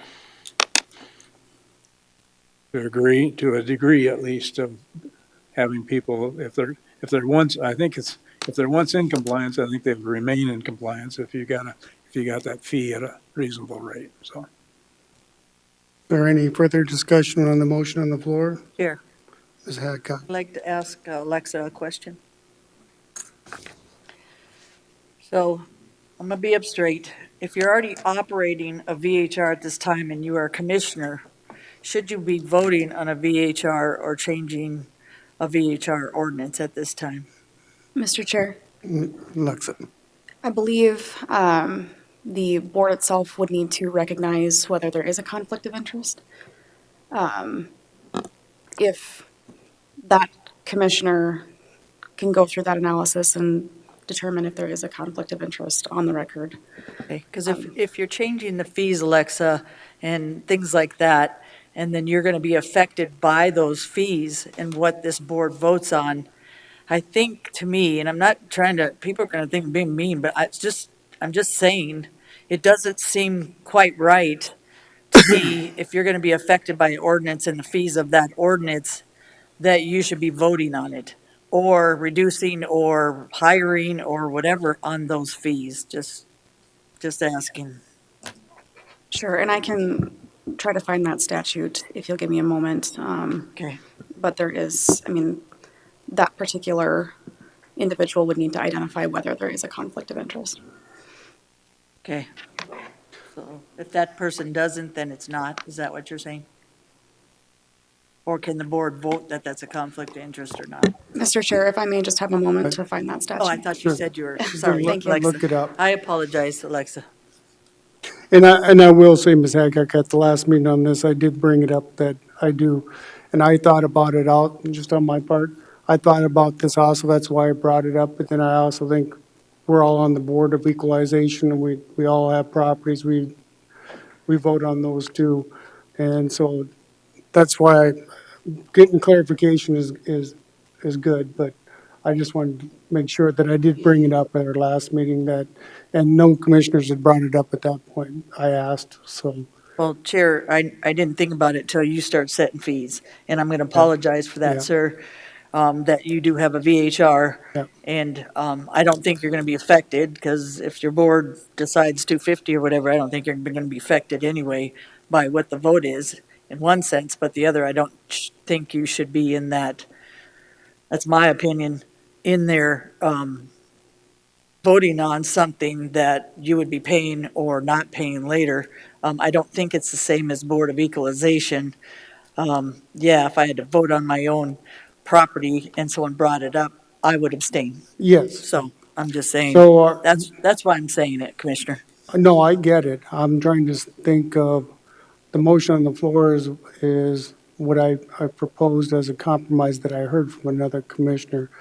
But if it was from somebody else and I abstained from the amount, but voted on the ordinance as a whole, would you still have? I think if you're affected, you're affected. So you either are affected by an ordinance, meaning if the ordinance is something that you're doing business as, that's my opinion. Alexa. Mr. Chair, the law is South Dakota Codified Law, Section 6117, official prohibited from discussing or voting on issue if conflict of interest exists. It states, no county, municipal, or school official may participate in discussing or vote on any issue in which the official has a conflict of interest. Each official shall decide if any potential conflict of interest requires such official to be disqualified from participating in discussion or voting. However, no such official may participate in discussing or vote on an issue if the following circumstances apply. 1, the official has a direct pecuniary interest in the matter before the governing body, or 2, at least 2/3 of the governing body votes that an official has an identifiable conflict of interest that should prohibit such official from voting on a specific matter. If an official with a direct pecuniary interest participates in discussion or votes on a matter before the governing body, the sole legal remedy is to invalidate that official's vote. That's the law on that conflict of interest. Thank you. Sounds like a lot of. It is. And that's exactly why I brought it up at our last meeting, and nobody felt I'd had one at that point in time, no commissioners at that point in time, except for today. Ms. Hadcock's Point of feels like order. it. No, I'm not no, trying to be I'm mean either. overruling you. I'm telling you, I don't think you can overrule a point of order. I can. Uh. The chairman decides on the deal, on the point of order. I'm finishing what I was saying about, now I lost it. So. Well, Chairman, can I explain? I'm not trying to be mean to you. She said pecuniary interest. You have a VHR. You have interest in what is being discussed, and I didn't think about it till you changed the fees. So, because I didn't think about it 2 other times ago, doesn't mean I couldn't think about it today because of what you said about the fees. That would change how much you pay. Your business would pay for a VHR. I get that. Okay, I- that's why I'm saying, I wasn't arguing with you on that, Deb. I know, I just I was said, just clarifying for, again, that the last meeting I'd asked, and I get why you've explained that 2 times too, and I'm on my So- 3rd time explaining my side, but so do we get a vote on that? If you have a procured, whatever you said, I can't say the word very well. So the first step is for Commissioner LaCroix to identify whether he has a conflict of interest. As he's stated, he believes that he does not. This has not been raised past, it has now been raised at this meeting. So the official may participate in discussing or vote on an issue. No official may participate in discussing or vote on an issue if, 1, the official has a direct pecuniary interest in the matter before the governing body, or 2, at least 2/3 of the governing body votes that an official has an identifiable conflict of interest that prohibit such official from voting on a specific matter.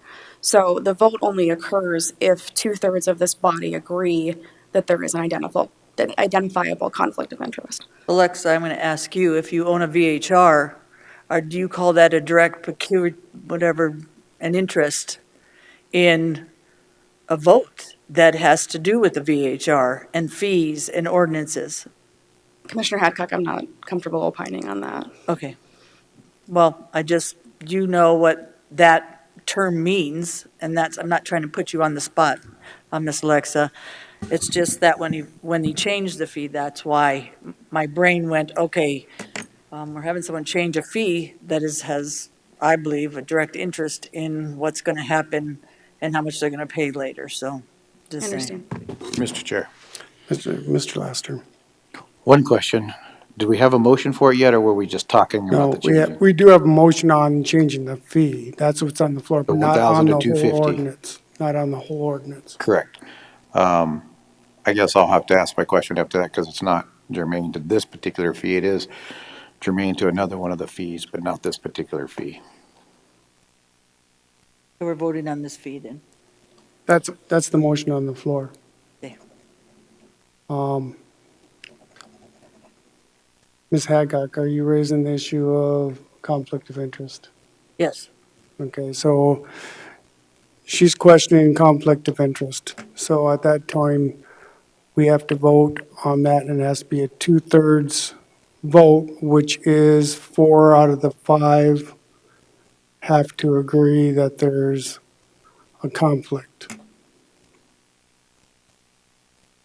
Okay. And if that's 2/3, yeah. Thank you. Yeah. So,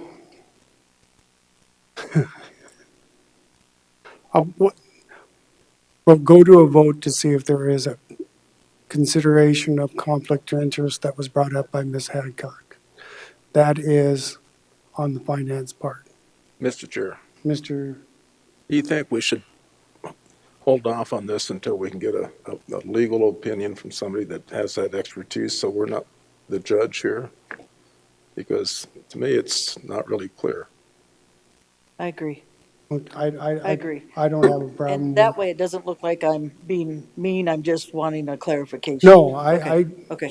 totally get it. I think me and you are on the same page. That's why I brought it up. Mr. Chair, I don't want to have it clouded, so. Mr. Chair, Mr. Laster. and I would point out, I know you said out of 5, and I don't know, maybe that's part of that legal process, but if there's one individual that might be considered conflict, why would that individual be the one voting within the confines to determine? Okay, guys, I think we ought to have a continuance so we get a clarification. Alexa, you have Just my thought. Even if we could just take a very brief recess so I can convene with some other colleagues here. But again, if we're voting, that takes out that analysis on that direct pecuniary interest. That's one prong. The second prong is that 2/3 vote if there's an identifiable conflict of interest. Does that make sense? That's why I said we should continue, and then that way Commissioner LaCroix knows, I know, and this commission knows all what that means. So I would make a motion to continue to the next commission meeting. That'd be a substitute motion. Yes, sir. Second. Okay. Okay. Just for clarification, we haven't voted on the ordinance itself. There was a motion on the floor for the fee change. And then there was a request for, or, how do we word that? And brought up, make possible conflict of interest that we were going to vote on. And it's changed now to continue to the next commission meeting to get clarification. That, Let's say it like, okay, so we're going to continue the VHR ordinance for clarification on conflict of interest, and then vote, then, Yeah, yeah, that'd be my motion. yeah. Okay. Travis, you okay with that motion? Okay. So the motion was made by Adcock to continue and seconded by Lassiter? Yes. Okay. So everybody's clear on the motion on the floor? Yes. Okay. Thank you, Alexa. All in favor indicate by saying aye. Aye. Aye. Opposed? Motion carries.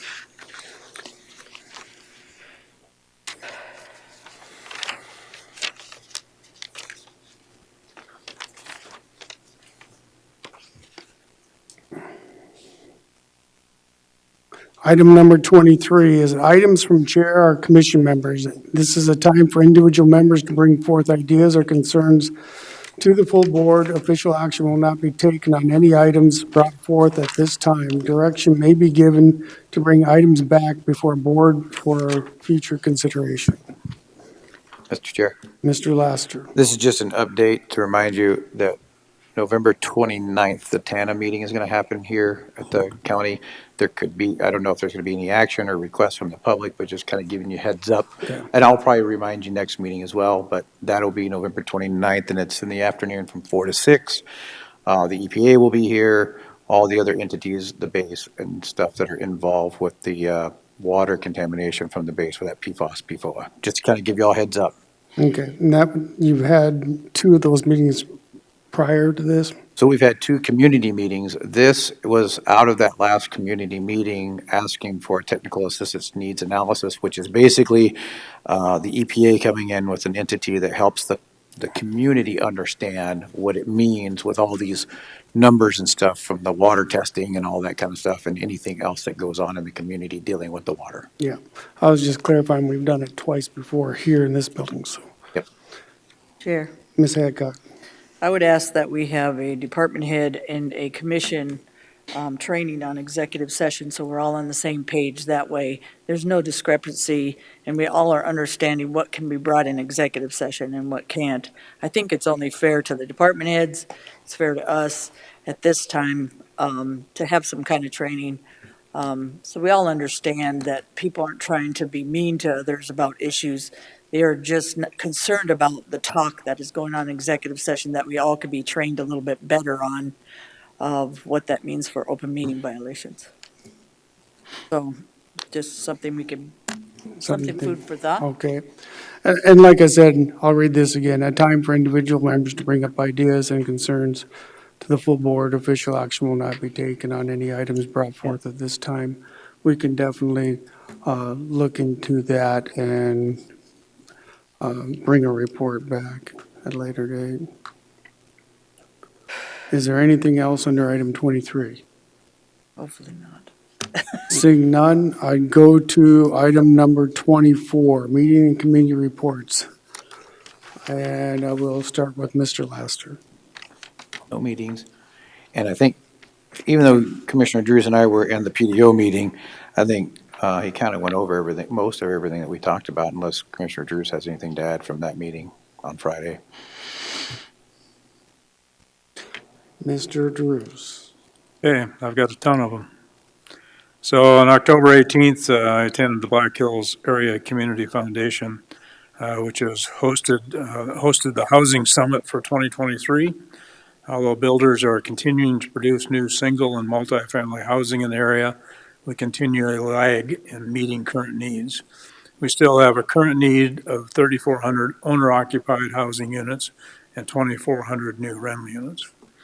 Also on that date, the Healthcare Trust Board met. New members to the board include Chris Hislop and Chelsea Willett for at-large positions, and Mike Peterson was elected to the retiree position to replace Sandy Delaney, who resigned. Open enrollment is currently going on. It started October 15th and ends November 11th. October 19th, the Building Committee, we reviewed several options of moving forward on the jail to simply meet current needs. The main goal was to create additional housing and fix mechanical sewer problems in the existing main jail tower. Estimated cost of this option was $25 to $29 million. October 19th, also, the MPO met for those interested in the Deadwood Avenue project. Completion from the city of Rapid City to Meade County is now estimated to be constructed in 2025. October 23rd, the South Dakota Association of County Commissioners, we met via Zoom to work on establishing priorities of the recommendations that came out of the Legislative County Funding Committee.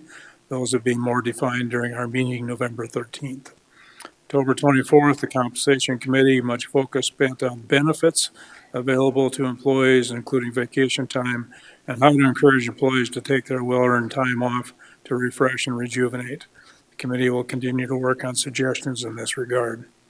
October 27th, the WRRWWS, which I don't know exactly what that stands for. They held their third stakeholder meeting. I don't believe I had been invited previously, but I did attend at their invite. Respect coordinated the discussions of several cities and towns and Meade and Pennington County. Much of the discussion was in regard to water, sewer discussion at the time, and I learned Rapid Valley Sanitary District are looking to expand through annexation. November 1 and 2, I attended the Safety and Risk Conference sponsored by Safety Benefits, Inc. It was well attended. Overall, and Pennington County was represented by our Risk and Safety Manager, Highway Department, and Buildings and Grounds. A great conference with the safety of all of our employees as the number one goal. November 3rd, the Educational Forum held right here for legislators on Pennington County challenges and legislation proposed for 2024. Several of our departments gave presentations on their role for the citizens of Pennington County. It was well received by legislators I visited with, and there were a total of 13 in attendance. Holly, Joan, and Geraldine and their team did a wonderful job in pulling the forum and luncheon together. Thank you, Holly. On November 6th, yesterday, as Commissioner Laster mentioned, we did have an advisory board of the Public Defender's Office. Public Defender Director Eric Witcher said he had currently down 4 attorneys. Fully staffed would be 20, and he is at 16. Stepping up the recruitment efforts, but said locally, statewide, and nationally, there's a shortage of attorneys. He's working with Human Relations to develop a plan forward in hiring and retaining staff. That concludes my reports. Thank you, Mr. Drews. Ron. Mr. Chair. Pennington County Housing Redevelopment, we had a presentation on the audit for the previous year and then an update on our repositioning. Black Hills Council of Local Governments, there again we had an audit presentation and an update on the current project list, and then each one of the attendees went into what was going on in their communities. South Dakota Association of County Commissioners, Gary and I both did a Zoom meeting, and that Zoom meeting will be followed up on the 13th in Pierre. And discussion will be summer studies, priorities, and start working on the 2024 convention, which will be here in Rapid City. Went to Black Hills Energy for a presentation put on South Dakota DOT relative to a corridor alignment between basically Rushmore Candy and east of Rockerville. Yesterday, in the capacity of Director for Hill City Economic Development, we met with Liz Hamburg and Chris Huber with Black Hills Area Community Foundation on how we can work together in addressing the affordable housing in the Hill City area. That's it. Thank you, Ron. Deb? Actually, Ron talked about what we did in Pennington County Housing Redevelopment. I really like that committee. I like the CEO, who's Brian Ottbach, and I'll keep talking about him. Him and his team are pretty amazing what they do for Pennington County housing in Pennington County. The other thing is I went to, speaking of veterans, I went to the Gallantly Forward. It's for a subject called the Durr Foundation. It's the biggest event, and Mr. Durr, if you, I don't know if you want to speak on it or not, but it was the biggest event they've had with the 500 people. The video, I've had so many people thank me for inviting them to the event. It was amazing. It was about the young man that found Colton after he had committed suicide, and he told his story about it. And I can tell you, in that room, it was silent. It was silent. So speaking of veterans, that's PTSD veterans that are getting help by the Gallantly Forward Gala. They have all kinds of different fundraisers, but this year, it's always good, but this year I think, like I said, every year also that I invite people, I'd like to say that it keeps filling up more and more, and they keep saying, I'm inviting my brother, I'm inviting my family. To me, I have had a heart for veterans for most of my life, but I started working more with veterans about 17 years ago. And I did because they serve our country, and there's a big need. And you saw that today. Our VSOs are doing a great job of serving the people that served our country. So this is one way that our community does this, and it just happened to be, unfortunately, because of suicide of one of our people in our community's son, but it has raised awareness like you wouldn't believe. And for me, that's pretty exciting, and it's been amazing to be a part of. So I like to, Jerry is in the audience today, and I'd like to thank him for that opportunity as well. Anything else, Deb? Okay. Well, Gary and Ron covered Council of Local Governments and MPO. The public lands meeting was moved to this month, but we also had Western Interstate Region Board fall meeting, which I could not attend. That was held in Carbon County, Wyoming. And the minutes of some of that meetings, what they discussed was number one is Nebraska joining the WIR membership. And one of the other highlights of their minutes of their meetings was from the Auburn Society of Conservation Ranching Initiative. And it has to do, it says combat negative effects of grassland degradation of Auburn County developed and conservation ranching initiative. The market-based conservation approach offers incentives for good grassland stewardships through certification of label on beef products. Dusty Downey, Conservation Ranching Manager. Auburn discussed this efforts to support grassland conservation while keeping working lands working. That was one of the topics that they had, along with several others. Some of the other meetings that I attended was the Planning Commission, which we heard all the items forward here today, and I'll just reiterate, the Planning Commission does a good job. We've got good people on there. The Extension 4-H Advisory, this is the first meeting I think we've had since March, so that was good. They went over the budget and some of the things that they're working on, and one of the highlights of that meeting was you've heard that we've had some vandalism at down at the fairgrounds. We've had some stuff taken, and one of the things, they've got a little bit funding left over. They want to install some additional cameras. Good idea. They spoke highly, very highly of our buildings and grounds crew.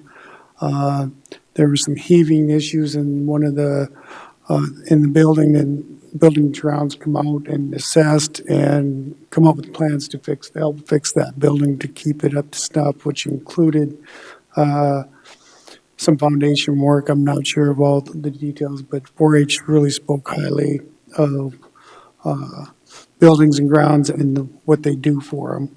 So that was brought up. I think that's it for my reports. Here. Ms. Hedicott. Just the 4-H is an amazing organization. They also let us use their coffee pots and their water dispenser for the fire administration banquet, and that was last minute because someone's like, you need to check with them, because we were kind of scrambling what we should do. And again, I believe in that organization and what it does. When we talk about diversion, that is a huge for kids to keep them out of trouble. It teaches them some skills that there's no way that for the cost they have to pay for those classes and things they do with the parents' help, that you could get that for that kind of money anywhere, to do some diversion programs for children. And it's pretty amazing to watch. And if you have a chance, it's good to watch it and go there and actually be a judge, which really gets you into what they're doing. So thank you. Thank you. That concludes item 24, meetings and reports. That brings us to approval of the vouchers. So moved. Second. Moved and seconded, moved by Hadcock, seconded by Lassiter to approve the $449,972.34 vouchers. Any discussion? Seeing none, all in favor indicate by saying aye. Aye. Opposed? Motion carries. Next, that brings us up to executive session stuff. We have items underneath personnel issues per SDCL 1-25-2, number 1, and also contractual / pending litigation per SDCL 1-25-2, number 3. And I believe at this time, Ms. Hadcock would like to request some information from the attorneys.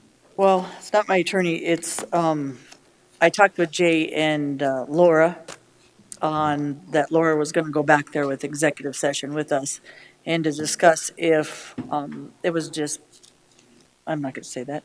The letter that I had put out was not, by her opinion, when I asked her, something that should be an executive session, and then I'm told that it should be. So I just wanted clarification. And then I had clarification that it was just some other stuff. So I kind of like to see what you're going to discuss, and just making sure in this case, I'm not going to lie, that I'm getting harassed in the back, because this ain't my first rodeo of coming out of executive session, discussing stuff, and feeling like people are coming after me. So if this was what's going to be intended, I'm not willing to go back there on this particular issue until I find out what's going to happen. So can you clarify? Basically, we'll go back there, and if I feel uncomfortable with it, I will, I think mine should be the last thing we discuss. Yep. That way I can discuss some other stuff that's happening on there. So Absolutely. So you're okay with going back there if you feel uncomfortable? yeah, I'm going to go back there. And like I said, if I feel uncomfortable with what we're talking about, again, I will not participate. Yes. So I would need that motion for personnel issue SDCL 1-25-2-1 and contractual pending litigation per SDCL 1-25-2, number 3. That'd be my motion. Moved by Lassiter, seconded by Drews. All in favor indicate by saying aye. Aye. Opposed? Motion carries. I am. Move to come out of executive session. So moved. Second. Moved by Roskinek, seconded by Lassiter. All in favor indicate by saying aye. Aye. Opposed? Motion carries. Jay Alderman with the State's Attorney's Office. I have a motion for you to entertain with regard to our representation in the opioid litigation, national opioid litigation.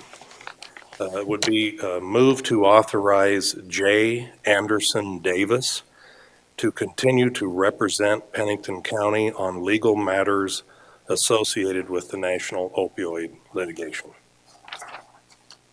Is there a motion? I make that motion. Motion by Lassiter, seconded by Roskinek. Any discussion? Hearing none, all in favor indicate by saying aye. Aye. Opposed? Motion carries. Thank you. Mr. Chair, Mr. Drews. I'd like to make a motion to deny Joseph Miller, Highway Superintendent's request for movement to DBM D62, Step 27, as HR intends to have all department head salary evaluations completed by end of January 2024. It's been moved Second. and seconded by Lassiter. Any discussion? Mr. Chair. Chair. Mr. Ms. Hadcock. So, based on, policy and procedure, and, I believe if you're giving five, I believe they are exceptions, that, this one is no different. If we're told to go and, to do our wages and bring them to the HR, that doesn't mean we have to agree, I understand. But my bottom line is I didn't believe that this exception, or this, in my mind, was any different than the other five. And that by doing so and not letting another department head or other department heads, which they can still come in, I understand that.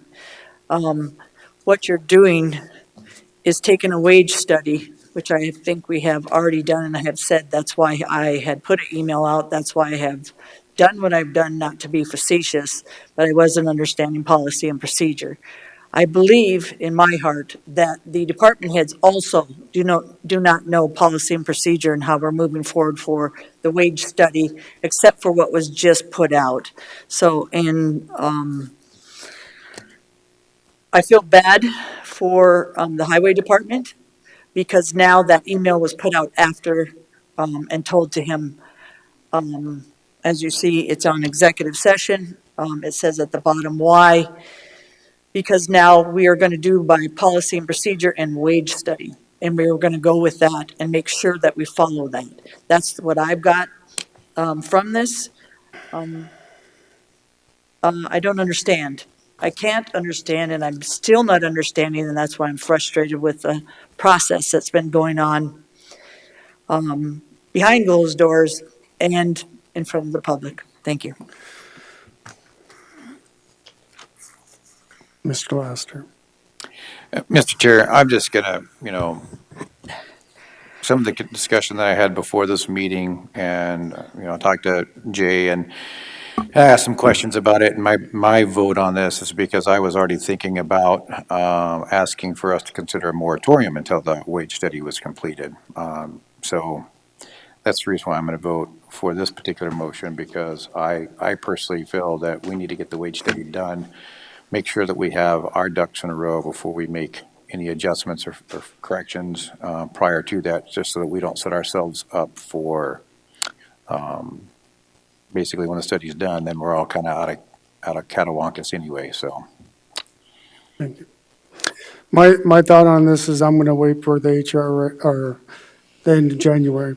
And the reason why I say that, Joe and Sean, is yes, there's been some exceptions, but when we look at it from the department head view, from all the department heads, we haven't moved them yet. I want to do all of them at first, and then if that's not satisfactory from everybody, come back, by all means. I've made the comment to other department heads, by all means, when your review comes up, you're more than welcome to ask that, if that's what you feel.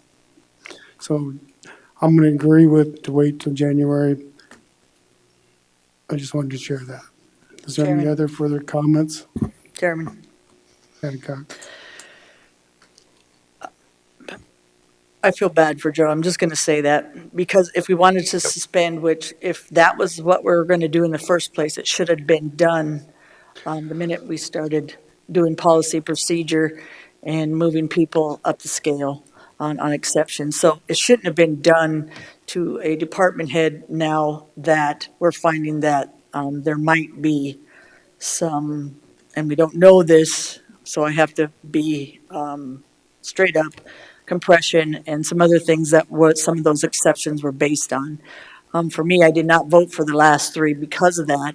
The first two, I thought with understanding, and I'll say it again, with understanding that the other department heads, 15, were going to be reviewed, and that those were all going to be moved together. The 125,000 that was said for some of the department heads in some of the areas, I thought that's what we were doing.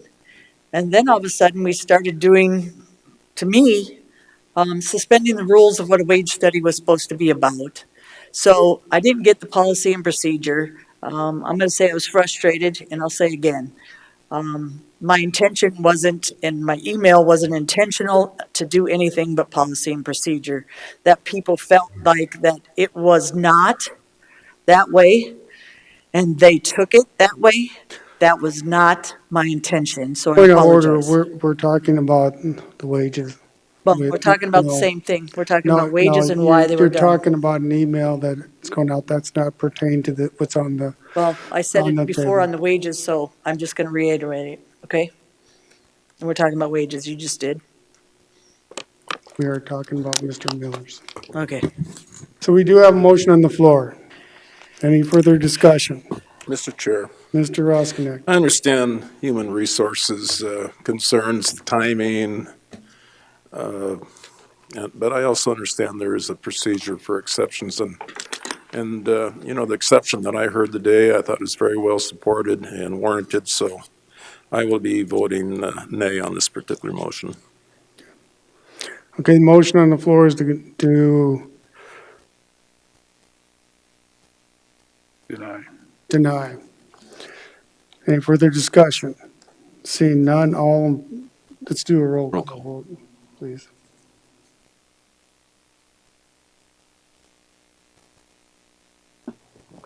Drews, Aye.